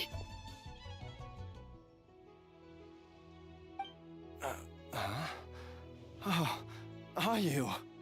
Dad, you remember me! Yes, I remember now. Oh, are you? I'm so sorry. You must have been worried sick. Has your mom shown up yet? She's been gone for a while, hasn't she? Don't worry, Dad. I got the Adventurers Guild to help us look for her. And Dr. Baiju's gonna help too. Right now, all you need to do is concentrate on getting better. Great. That's wonderful. I can't thank you enough, Dr. Baiju. My pleasure, really. It's the least I can do to honor my late master's dying wish. If anything, I should be apologizing to you for not making the time to visit in all these years. Not at all, Dr. Baiju. It's only because Jiang Li, what was her reason again? You're still in the early stages of recovery, so you'll need to take it easy for a while. Take it slowly and try not to overexert yourself. I suggest you stay at Boo Boo Pharmacy and rest for at least the next few days. Director Hu, do you have any further reservations about Jia Liang's condition? It seems like the evil presence is gone after all. You really did manage to suppress it, huh? But how did you accomplish this in a single night? That would be a trade secret, I'm afraid. If that gives you any cause for concern, you may continue to monitor Jia Liang for as long as you wish. Though I regret to say that Boo Boo Pharmacy cannot offer to reimburse Wang Sheng Funeral Parlor for any revenue lost in the meantime.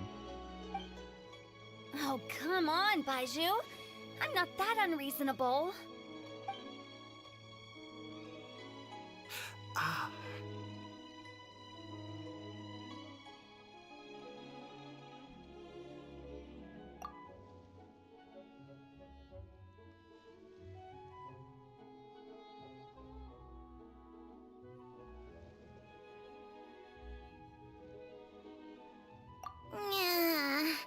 I've been stuck indoors for too long.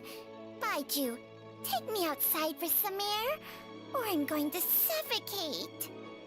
Ah, yes, of course. Everyone, please excuse Changsheng and myself for a moment.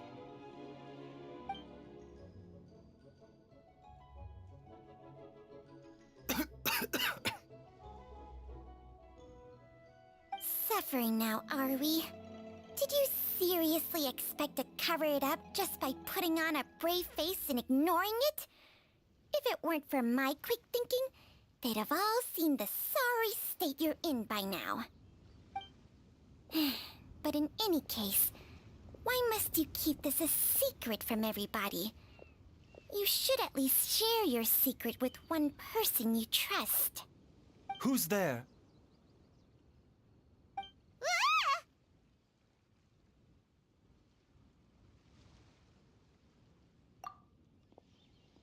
Why did you follow us here?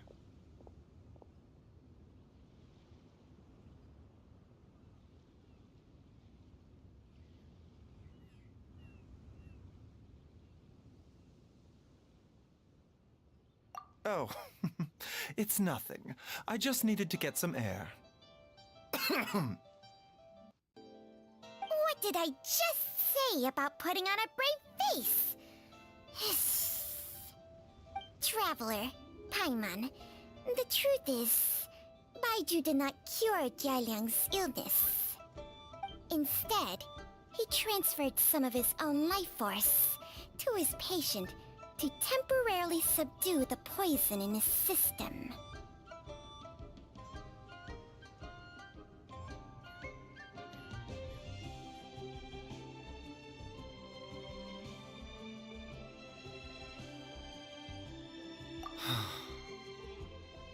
Baiju, can you please explain all of this? My predecessors in medicine forged a contract with Changsheng. Every successor to this contract is able to use Changsheng's secret art to treat patients. I believe the irregularities with Jialiang's heart meridian were likely caused by a poison concocted using god remains as a key ingredient. The poison has not been purged from Jialiang's system. Rather, I infused him with some of my own life force, using Changsheng as the delivery medium. This will suppress the poison's effects for a limited time. Changsheng? You can do that? Huh. Paimon always thought you were just Baiju's strange choice of a necklace. Hey, I'll have you know that I commanded the respect of even the Adepti back in Chenyu Vale. If anything, he is my mannequin. I was treating patients with Baiju's master's master long before he ever set eyes on his first medical text. Whoa. Guess you shouldn't judge a snake by its skin. Please, that's enough.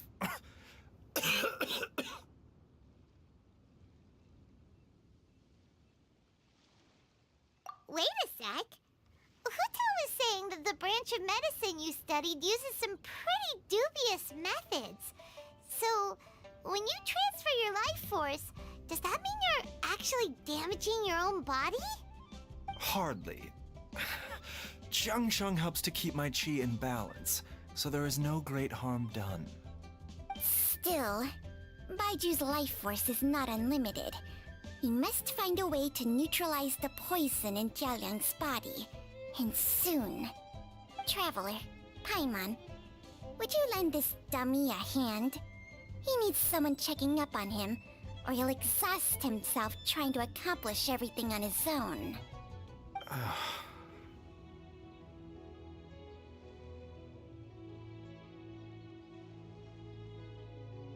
Baiju, don't you think you should seize this opportunity? You cannot expect to hide this from everyone for your entire life. Time will see that all secrets surface eventually. Entire life. Thank you, Traveler and Paimon. Huh. Paimon doesn't think we've seen this side of you. But there's no need to thank us. You've helped us out before. The poison in Jialiang's system must have accumulated over a prolonged period. I think I should pay a visit to their family home and look for clues as to how he might have been exposed to it.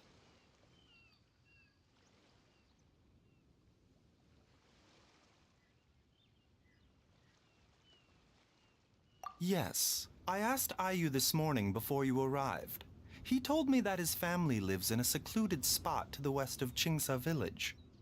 Let's head there together once I've asked Gui and Chi-Chi to look after the pharmacy. As well as investigating Jialiang's exposure to the poison, we should also keep an eye out for Ayu's missing mother, my fellow disciple Jiang Li.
Whoa!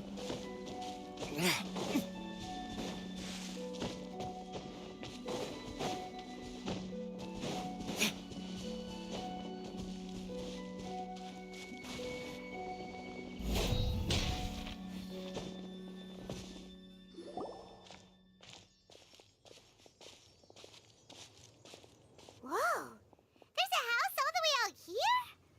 Huh. It's so well hidden, Paimon's never noticed it before. Nor have I.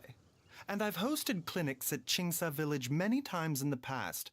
If you ask me, Jiangli was trying to remain unnoticed. Oh, that reminds Paimon. We meant to ask earlier, but it slipped our minds in the rush to get here. Could you tell us more about Jiang Li? You said she was your fellow disciple, right? She was indeed. We studied medicine together under the same master near Chenyu Vale.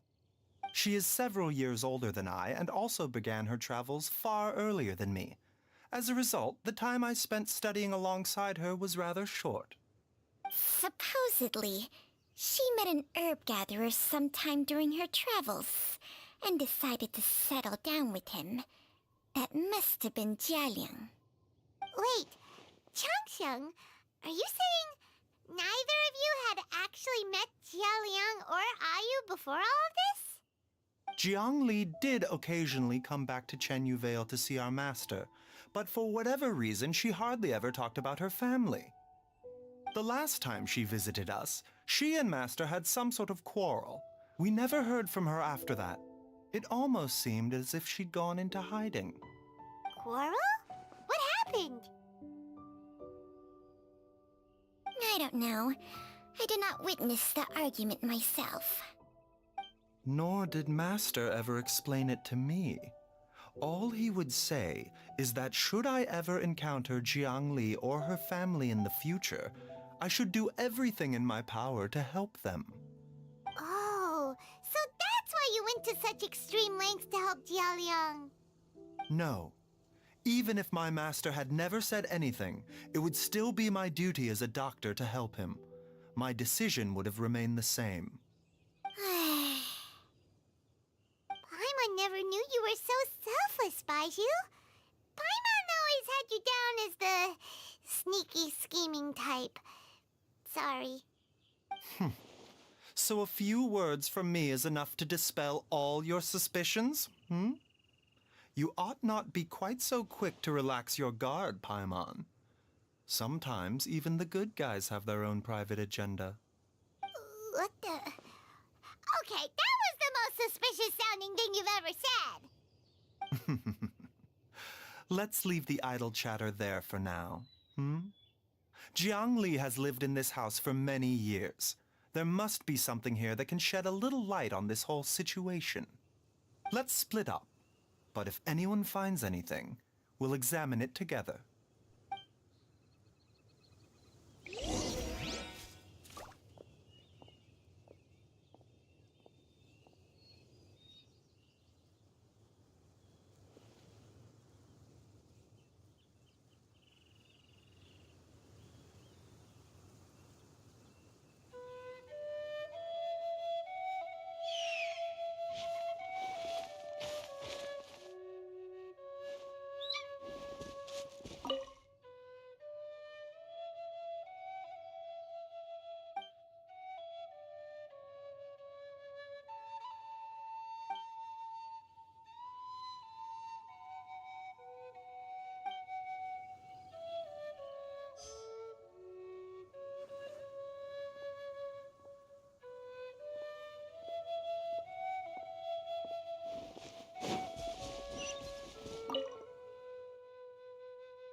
Changsheng and I found a hidden compartment.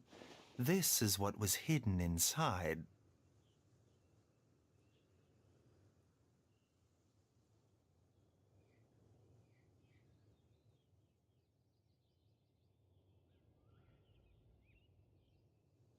Huh. You sense it too?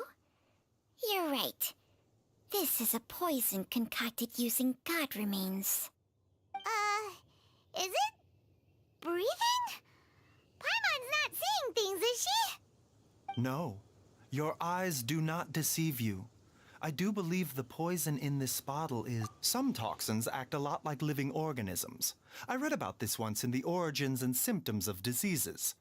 This ancient class of poisons consists of mother and minor loads, capable of sustaining a connection over vast distances. If it's a concoction of this kind we're dealing with, then both the poison in Jialiang's system and this one here are likely minor loads. Offshoots, essentially. Offshoots? So, the main body is somewhere else? Correct. Whoever is administering the poison can manipulate the source to indirectly control the poisoned individual's behavior and even cognition. Similarly, the poisoned individual will hear, to a varying extent, the call of the source. The call of the... Wait. So, back when Jialiang ran off, maybe that explains where he was heading! Only one thing could have been drawing him there. The source of the god remains used as the poison's key ingredient. The mother lode. This is getting crazier and crazier. What kind of person would do all this just to poison Jialiang?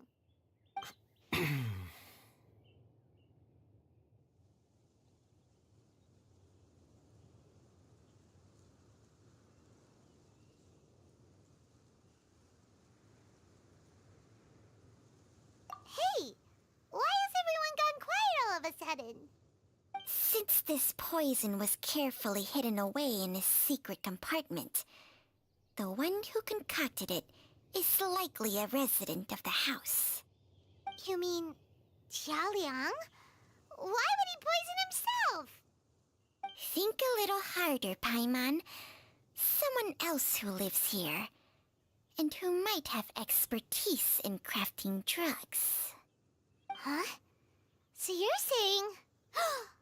it was Jiang Li? Wait, but that doesn't make any sense either! Why would she poison her own husband? I agree. It makes little sense. Jiang Li does not strike me as the kind of person who would do such a thing. Look at the facts, though. How many people in the entirety of Liyue have the ability to concoct a poison from god remains? It's too early to draw any conclusions. We should question Jia Liang about it once he has made more progress in his recovery.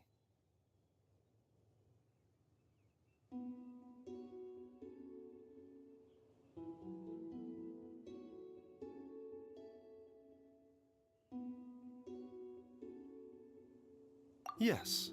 According to the Origins and Symptoms of Diseases, the minor loads will disappear if the mother lode is purged. So if we can find and destroy the source of these god remains, the poison will leave Jialiang's system without the need for any further treatment. Do you know anything about god remains in Qingsa village?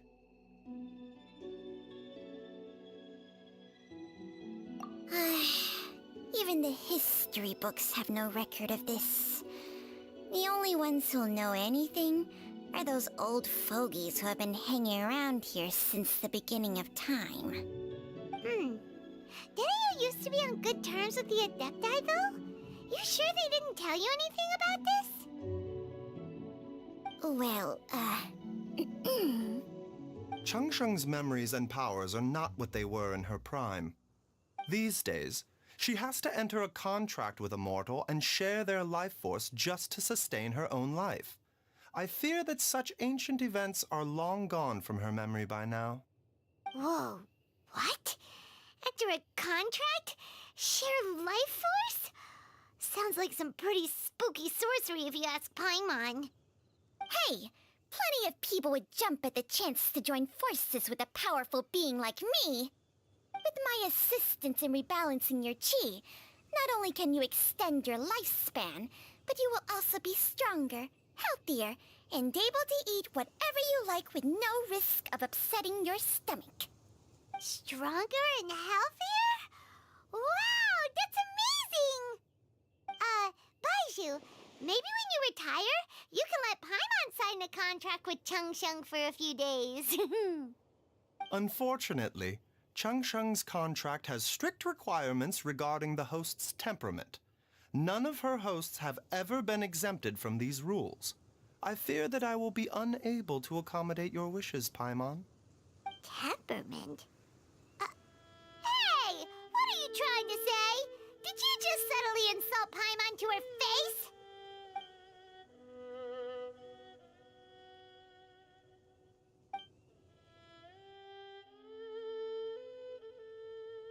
Ugh! Paimon's mad! You're getting ugly nicknames, both of you! Baiju, you're... Mannequin Man! Changsheng, you're just...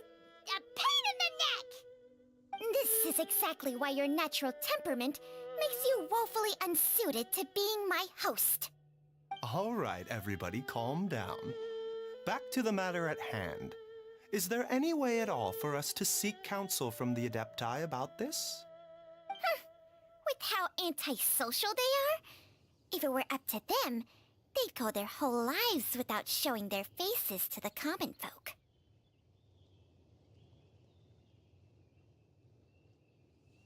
What? Seems you're as well connected as they say, Traveler.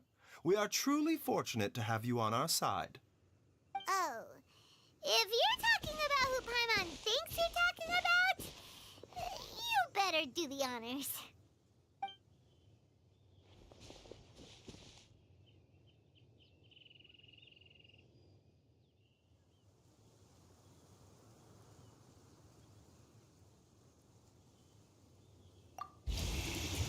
You called?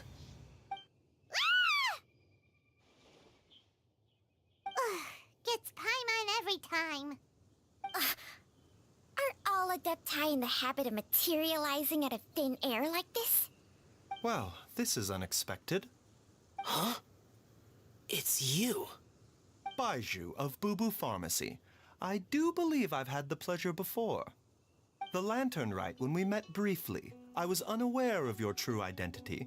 I must apologize for the discourtesy. Huh? You two already know each other? Our paths have crossed once before. I sense the presence of evil spirits. Is this why you called me?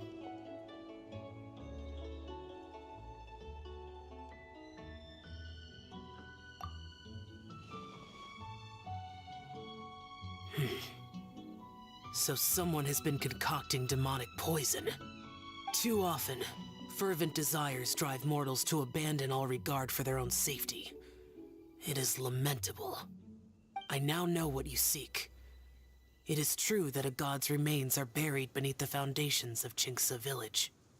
A vile monster known as the Ch once wrought havoc over this land, before it was subdued by Rex Lapis. The land was finally cleansed of poison when Rex Lapis used statues in his likeness to seal the serpent's remains. Jinxa village was founded some time after that. The seal is still mostly intact. If the Ch is the source, then it must be some of its blood leaking from deep underground. However, its aura is faint and barely detectable. You will need to investigate further to identify the location of the leak. I do not like to intervene against mortals unless absolutely necessary. But when demonic forces are involved, things can spiral out of control. If that happens, be sure to call my name again.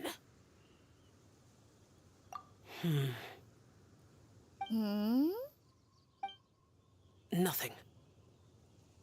I do not wish to sway decisions that are mortals to make, but immortality may not be the blessing that you imagine it to be. I shall treasure your words of instruction, Master Adeptus. Farewell. What a strange Adeptus. Rather different from the way I remember them. That's Shell for ya! And thanks to him, we finally got some concrete info to go off of.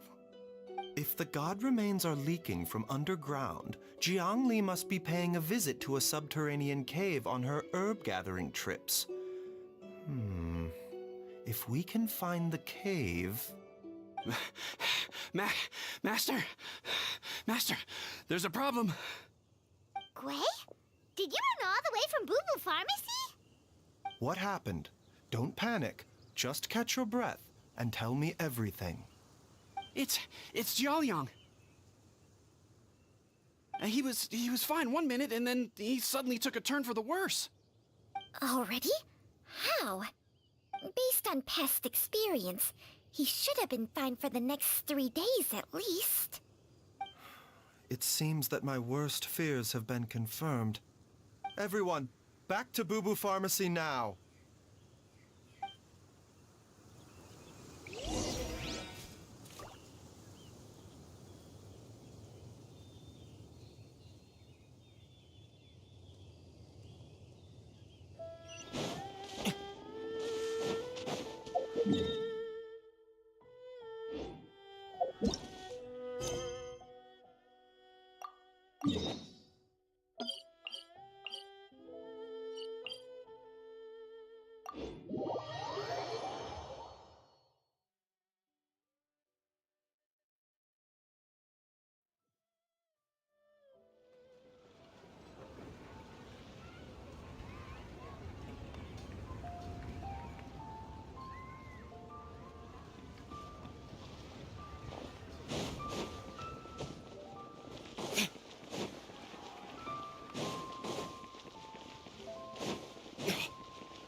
Dad!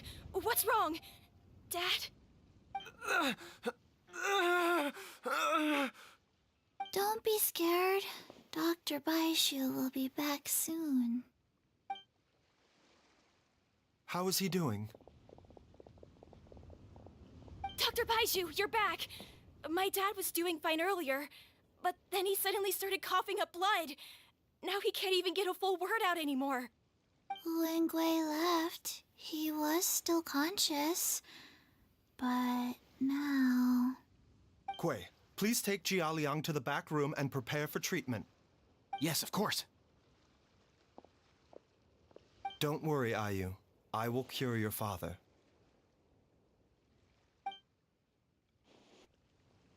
Baishu's not gonna use Changsheng's secret art again, is he? Is there really no other way to save Jiaoliang?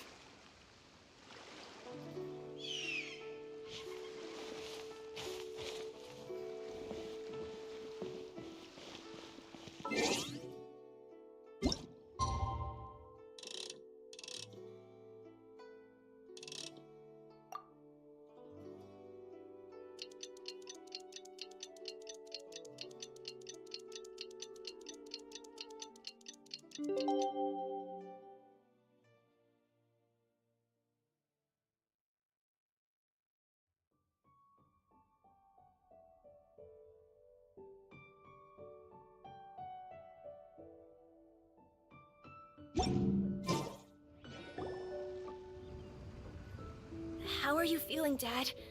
Are you still hurting anywhere? You're not gonna suddenly collapse again, are you? Much better, Ayu. I'm feeling much better. In fact, I can't explain it, but somehow I feel even better than usual. Wait, where's Dr. Baiju? I still haven't had a chance to thank him. Seems he moved me here before I came to.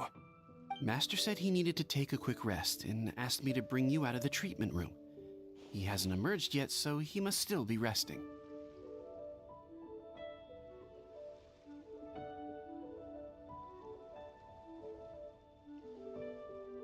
Oh, really? Well, he must be tired from treating me for 2 nights in a row. how I can begin to repay him for saving my life. I'll have to discuss it properly with Jiangli once we find her. Speaking of which, has there been any word of her whereabouts yet? No, the Adventurers Guild hasn't gotten back to me yet. I'll go check with them again in a bit. I'll come with... Don't forget what Master said. You're still not out of the woods yet, Jialiang. I strongly suggest that you stay and rest at Boo Boo Pharmacy for now. I can accompany IU to the Adventurers Guild. I suppose you're right. I'll have to rely on you this time. Though, on the bright side, this means I can thank Dr. Baiju in person once he's finished resting. Traveler, Baiju hasn't shown his face ever since he went in to treat Jialiang again. Do you think he... Huh? Hey, wait up!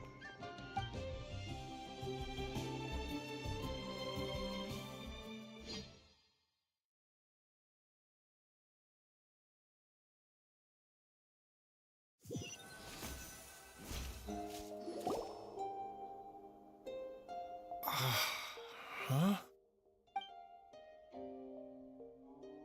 You're finally awake? That was far too risky, even with me here to help you balance your chi. There was no time. I had no other choice. In any case, it was not completely without benefit to myself. I managed to learn something. Jiangli's design is quite brilliant. She makes numerous innovations that I can learn from. Alas, if only there wasn't a catch. So, how much longer do you think Baiju's gonna nap for? They've been outside waiting for you the whole time while you were asleep. Shall we at least go and show our faces? All right.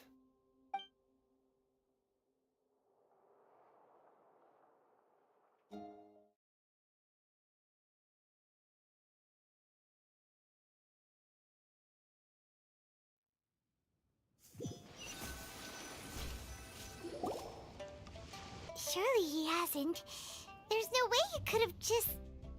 Who's talking behind our backs again? Ah! Baiju! Changsheng!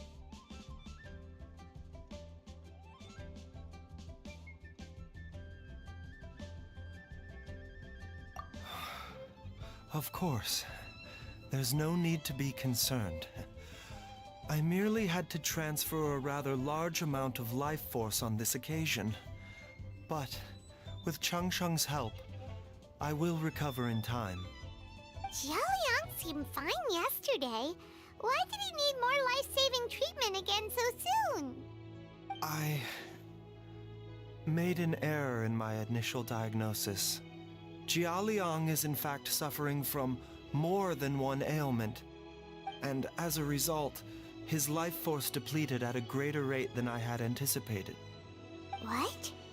You mean, even if you got all the poison out of him, he'd still be sick? Yes. But more pertinently, the poison in Jialiang's system is there precisely because it is being used to manage his underlying medical condition.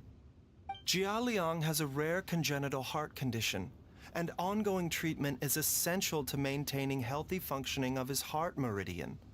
Left untreated, it puts the patient at risk of coughing up blood and fainting, and in the longer term, causes irreversible damage to the internal organs. Though it was created from god remains, this formula is not a poison in Jialiang's case. Rather, it's his medication. Had he not taken it all these years, he likely would have died a long time ago.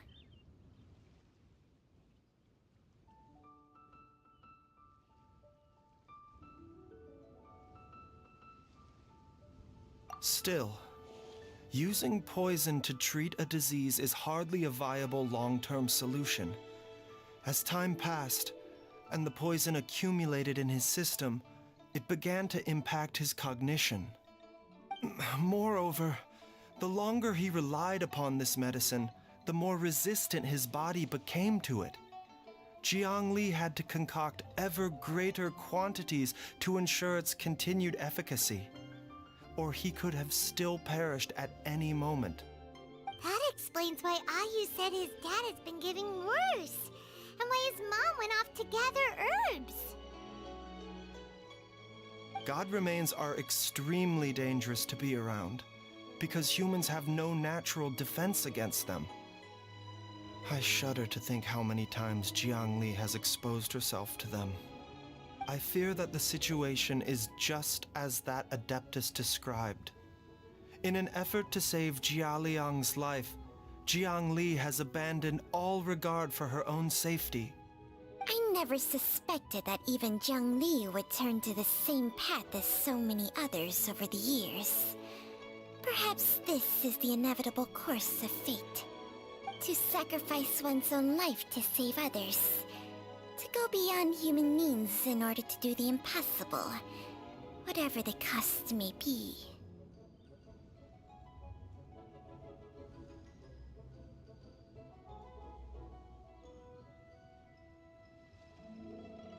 Well, I think that it's too early to say with any certainty what fate has in mind.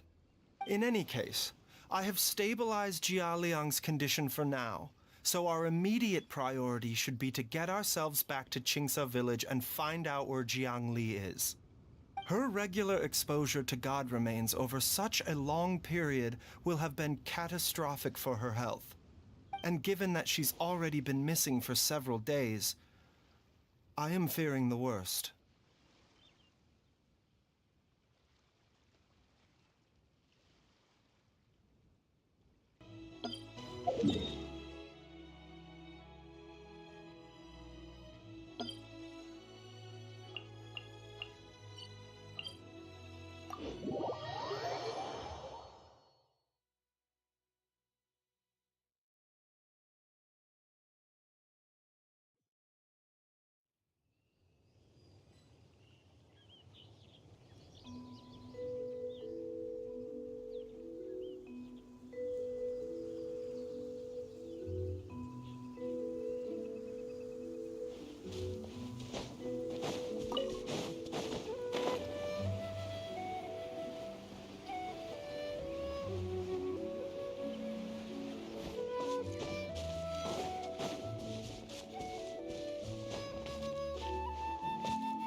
That strange feeling is back.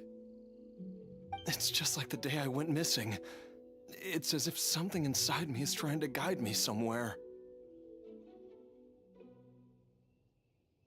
The Mother Lode's influence is growing stronger. But is it because we're getting closer to the source? Or because the leakage of Che blood is growing more severe?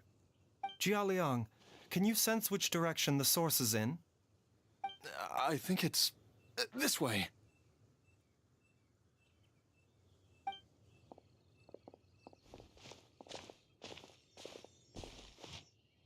Yes, I'm sure of it.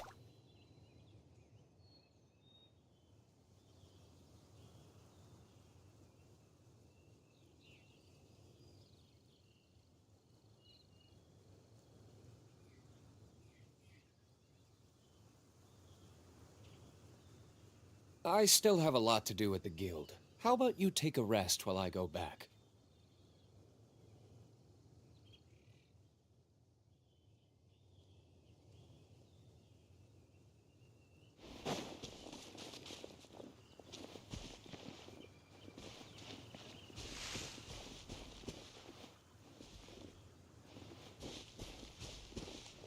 I feel a dull ache in my heart. This must be the way.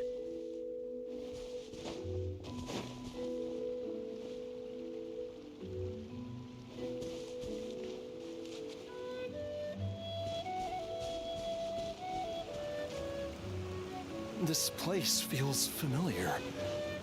I think I've been here before.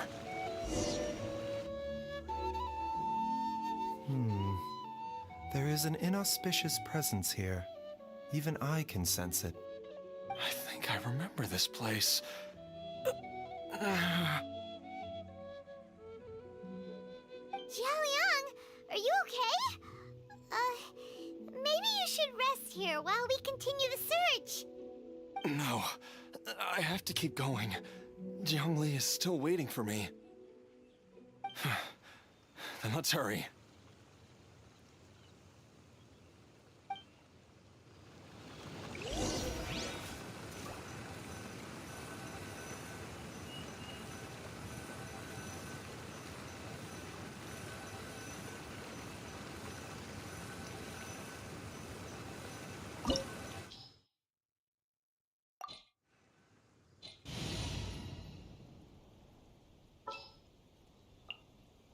A walk would be nice.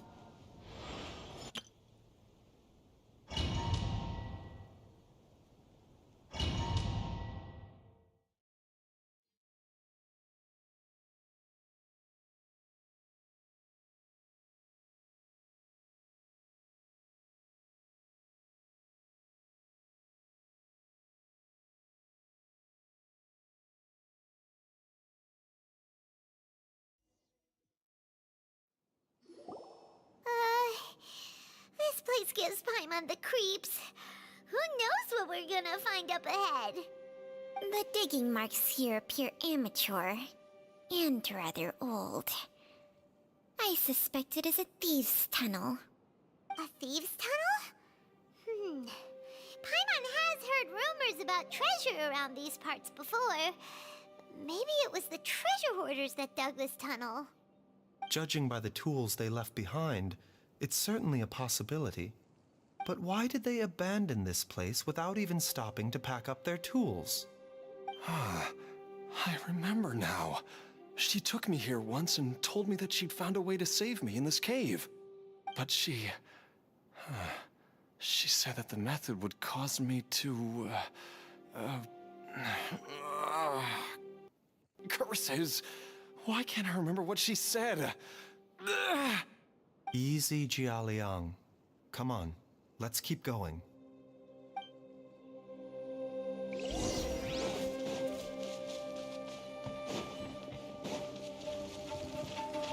A bitter pill to swallow. The doctor was seeing.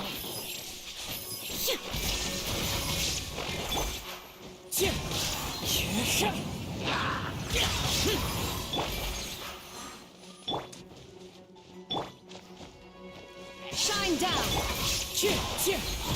Fallen leaves, adorn my night!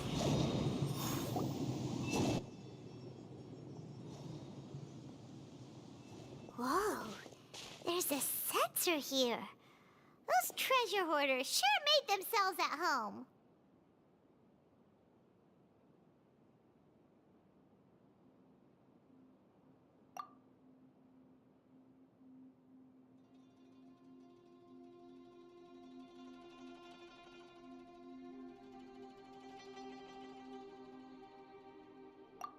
I believe this sensor was used to burn a monster-repelling incense. A monster-repelling incense? You sure? 'Cause we did run into that group of monsters just now. The incense was burned several days ago. If I had to guess, the monsters we fought just now were enticed here by some entity deeper inside the cave. No doubt an encounter with the very same entity was what prompted the treasure hoarders to flee and abandon their designs on this cave. After them, Jiangli was the next person to discover this place and what lies inside. But to her, it presented an opportunity to save Jialiang's life, albeit as a last resort. That's right. This sensor, it belongs to Jiangli. Yes, this was the place. This is where I told Jiangli to give me the poison.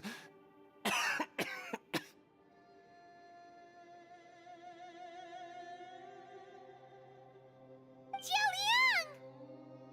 I'm fine. Let's keep going. I can feel it. She is right below us, waiting for me.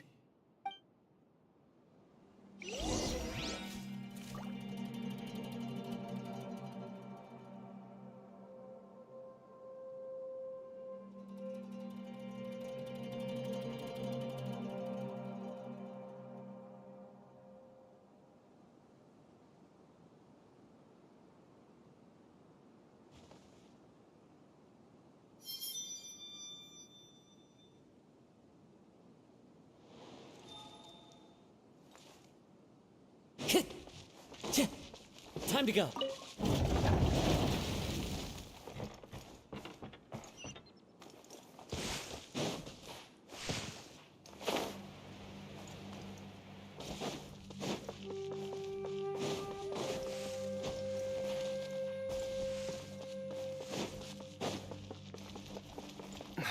I can feel it. We're getting close. We're almost there. It's right up ahead.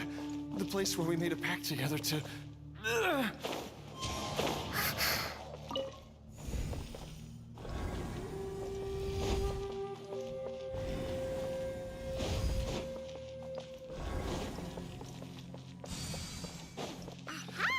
We can keep going now! From the looks of it, the energy released by this mechanism can not only clear barriers, but also be conducted by corresponding mechanisms. Perhaps it's something we can make use of.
Paimon doesn't see any barrier-breaking mechanisms around here. There are tracks here, and it looks like they're connected to something.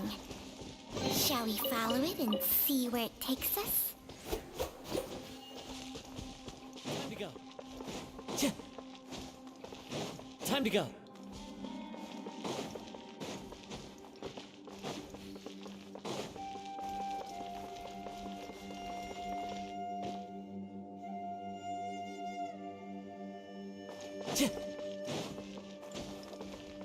Time to go.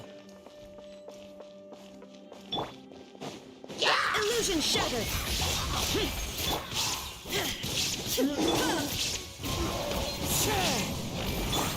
Mind the side effects.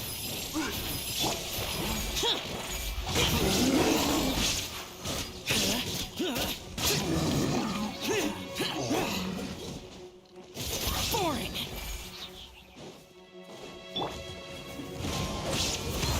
As one with wind and cloud.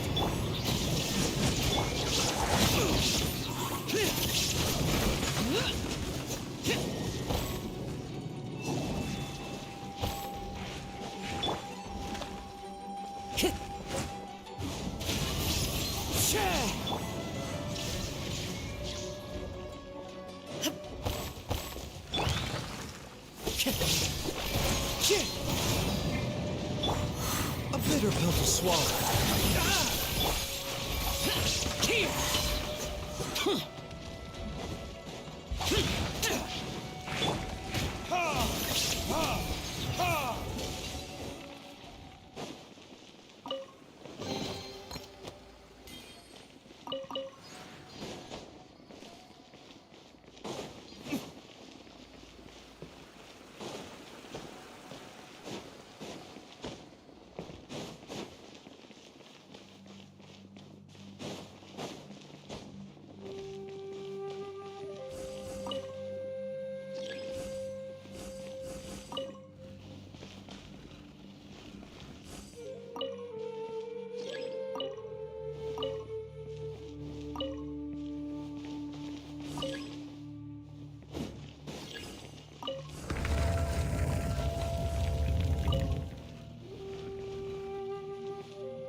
Why?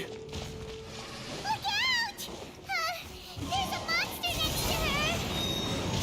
The god remains must have lured them here. Watch my back. Torn to oblivion! Shine down!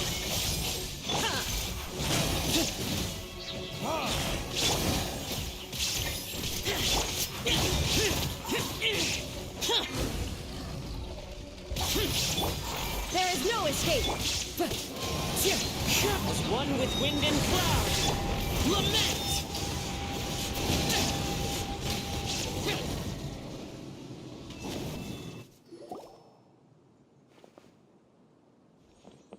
Dr. Baiju, how serious is it? Is she... I can still feel a pulse, but her condition is quite grave.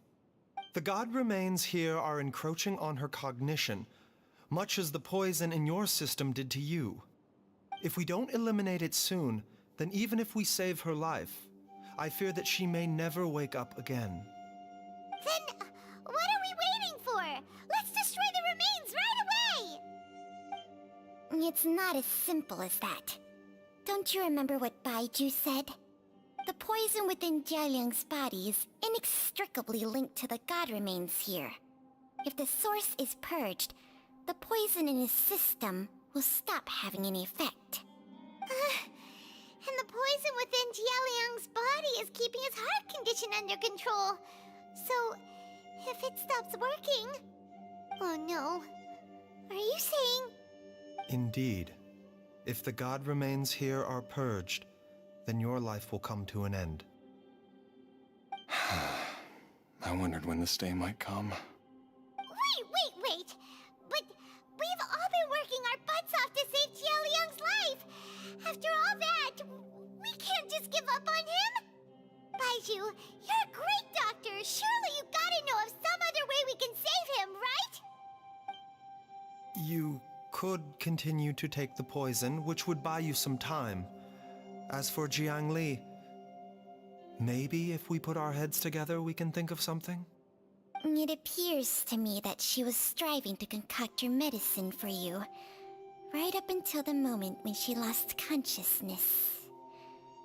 Maybe it's her greatest wish that you will continue to take it and live. Dr. Baiju, give it to me straight. How long does Jiang Li have? The god remains have reached her internal organs.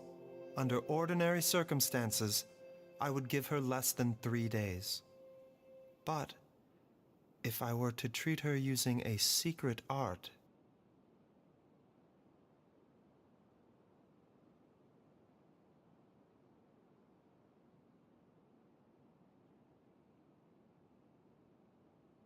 But what would be the point of that? Dr. Baiju, I'm all too aware of the dangers of god remains. You are not the first to mention it to me. If I continue to sustain my own life using this wretched substance, not only would Jiang Li have to keep risking her life to make my medicine for me, but I would have to live with the looming threat of these remains breaking out and wreaking havoc not just upon me, but my entire family. I know for a fact that I should have died over a decade ago. The fact that I've been around to see Ayu grow up is already a great blessing from Rex Lapis. If my choice can bring Jiang Li back, then even if I die... Jialiang... After cheating death for so long, it seems I've grown somewhat addicted to life. Traveler, Dr. Baiju, could I have another minute with my wife? I just want to have one final moment together. Just a moment, that's all. Of course. Thank you, everyone. And I'm sorry that I won't be able to repay your kindness in this life. Jialiang, Baiju, Changsheng, is there really nothing else you can do? I am sure that over the years, Jiang Li will have tried all the conventional methods known to humankind. As for less conventional methods, I have little expertise besides Changsheng's secret art. Mortals are fated to grow old and pass on when their natural lifespan runs out. If it were so easy to combat the natural processes of aging and death, Zhongli would not have had to resort to unnatural methods. What a crazy situation!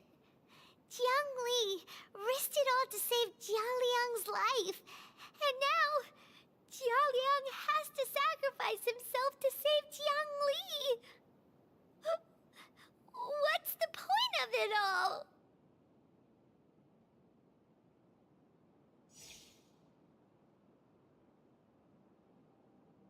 I've seen many final farewells in my time, but I can never get used to it. In the human realm, all things must come to an end. Is it not a fitting end to die for a worthy cause? At least, that's what generations of masters before you have always believed. The path they chose was indeed a heroic one. But when I think of those who would willingly sacrifice themselves for others, I cannot help but think that theirs are the lives least deserving of death. When all this began, we agreed that once Ayu was old enough to help you gather herbs, it would be time for me to go. If you could only see him now.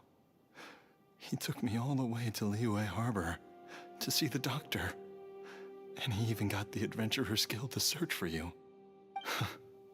So, I know that you'll both be okay without me.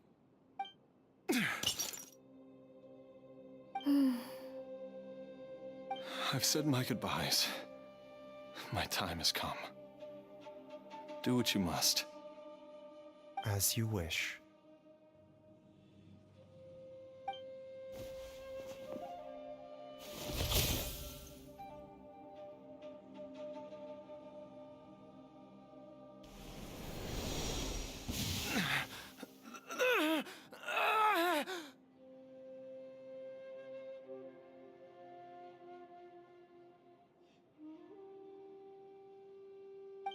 It will eat away at both your cognition and your memories. In the end, you'll become little more than a shadow of your true self.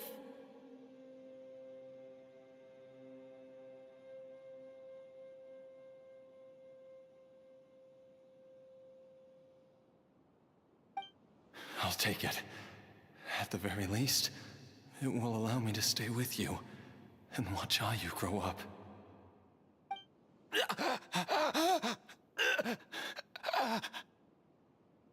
Mom, something's really wrong with Dad.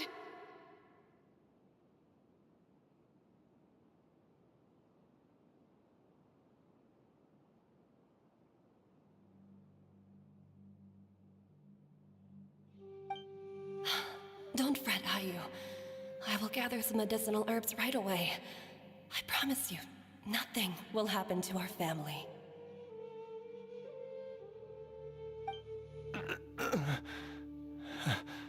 Why would these memories come to mind now?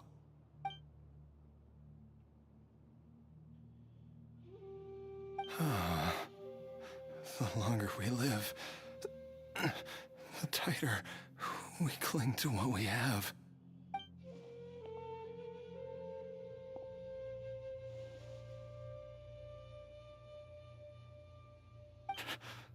Oh, how I would love to hear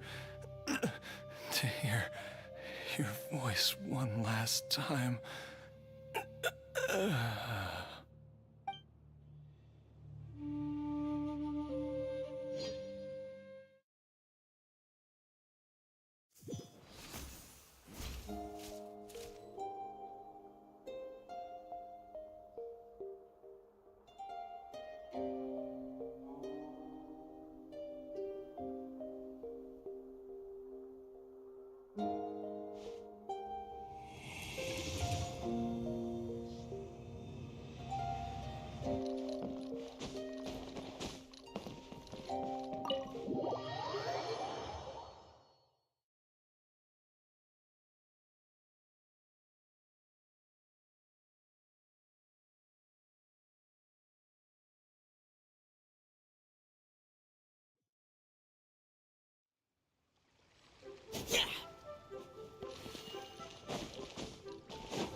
Please, show me your prescription.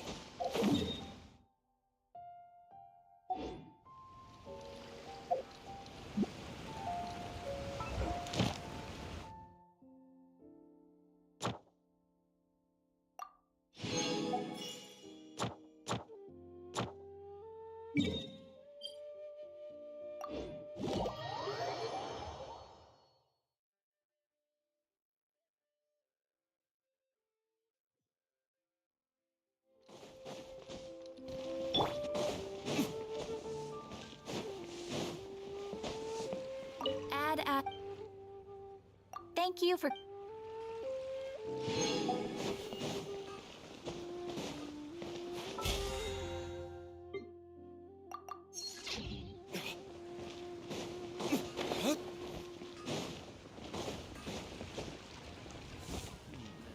Try something new at the One Restaurant. May have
Huh?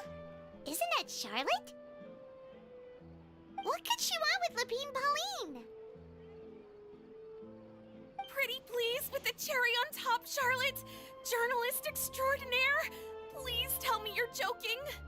I read that a gang of criminals tricked the Gardamex by disguising themselves as blubber beasts. It's true, isn't it? It has to be! I've invested all my savings into graph adversarial technology and even taken out a sizable bank loan.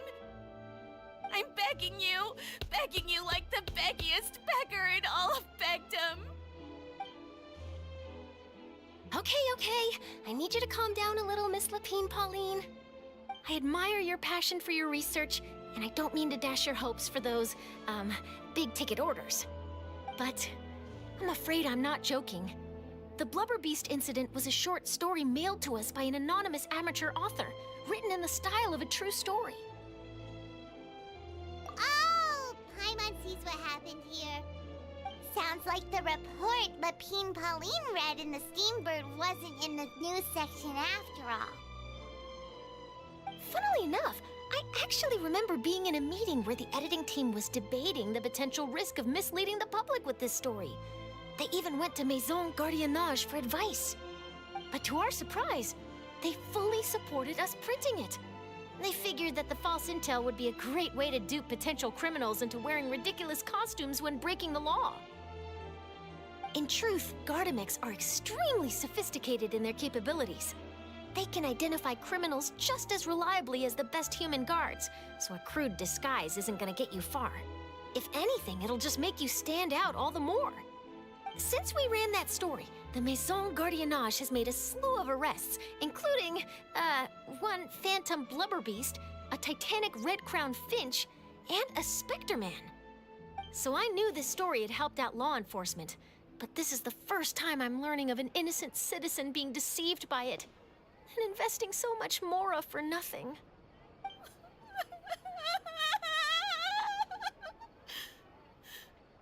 Uh-oh. So Lapine Pauline's whole research project is based on a fictional story? Which means we're not gonna get a big bonus after all. But more importantly, she's gonna lose everything she's invested. Traveler, Paimon, you're back!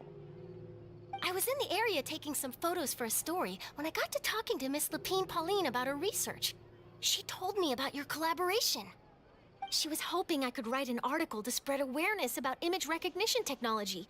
She even paid me for the article and gave me one of her prototype devices before I could get a word in.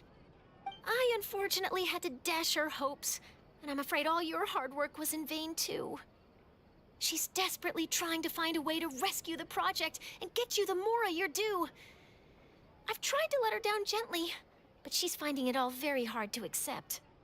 This is a new situation for us, too. It's such a pity. It seems like the author was only trying to make the story interesting, and the Maison Gardiennage only had Fontaine's best interest in mind. Wait, Miss Lapine Pauline, what are you doing? I'm gonna pick a fight with a Gardamek, head to the opera at Biclès, and get a one-way ticket to the Fortress of Meropide. That way, I won't have to repay my debts. It's the only way I can afford to keep on living. Whoa! There's no need to go that far. I mean, come on. Look at you. You wouldn't even dent the Gardamek's armor. In all likelihood, they'd only hold you up at the Maison Gardiennage for a few days before letting you out, and then you'd still have to repay your debts. Actually, instead of going into the technicalities of that, how much did you actually invest? How bad can it really be? 270,000 Mora. Okay, well, escaping to the Fortress of Meropide over a sum like that seems like a last resort. Surely there must be other options. Not anymore. I used to be an equipment supplier to the Fontaine Research Institute before that blew to pieces, and now I'm just a small-time engineer. I scraped together some savings over the past few years, but I put every last Mora into this project, and now I'm left with nothing. It's not just my savings that are gone, it's my whole future as a graph adversarial technology specialist and my dreams of becoming a billionaire one day.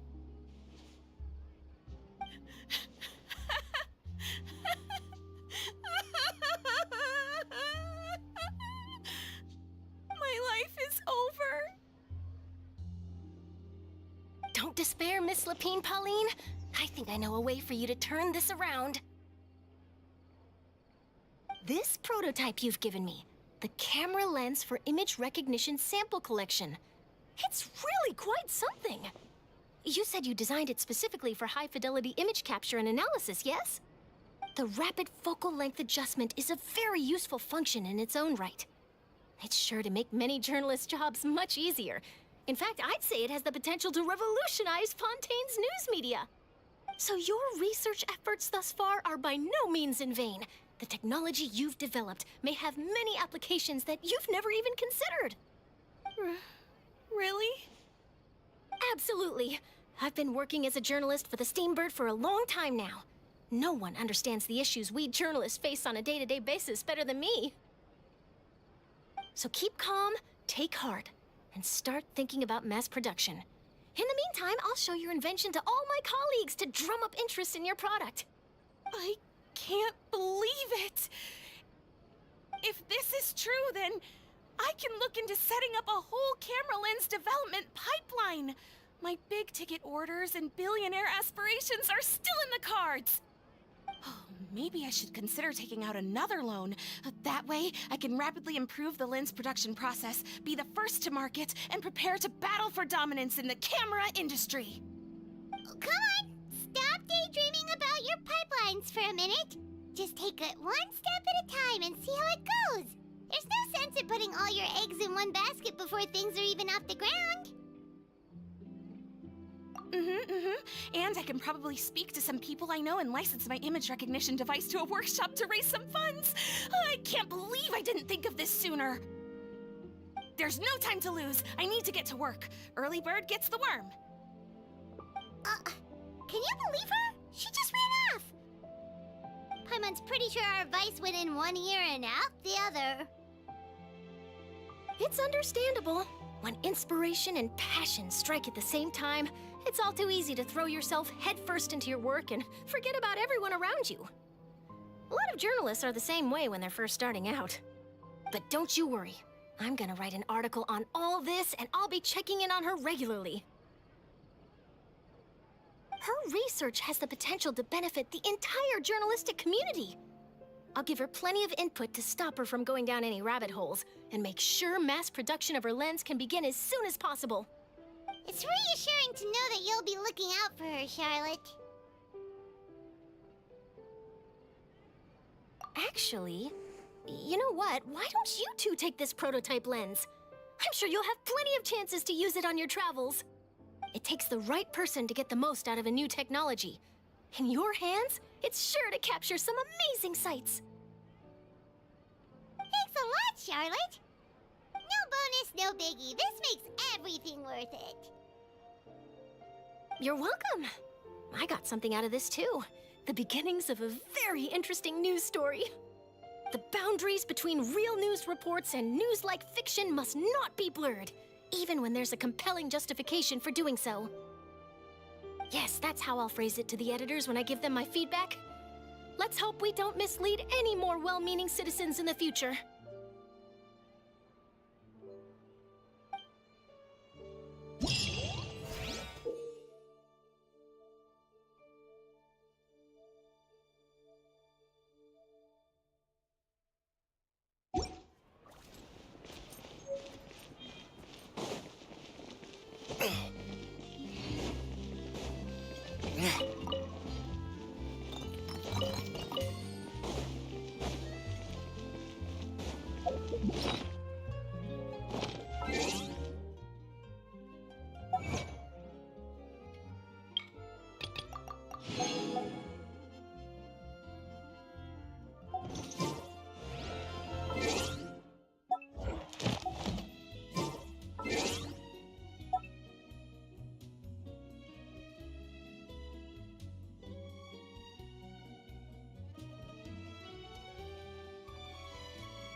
Time itself is a science.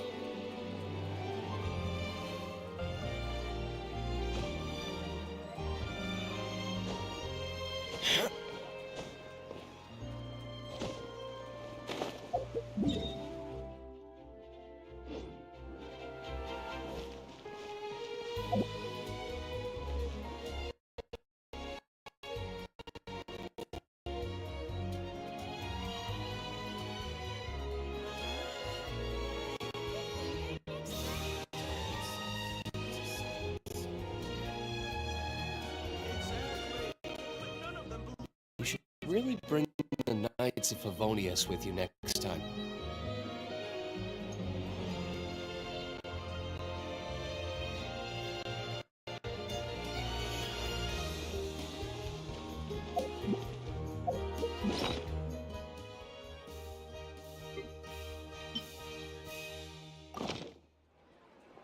Time itself is a silence.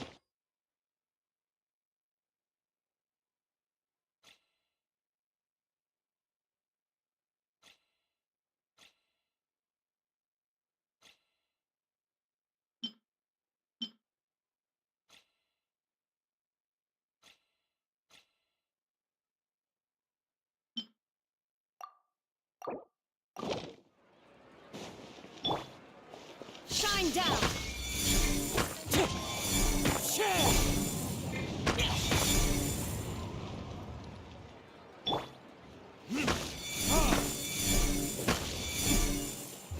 Verdict is...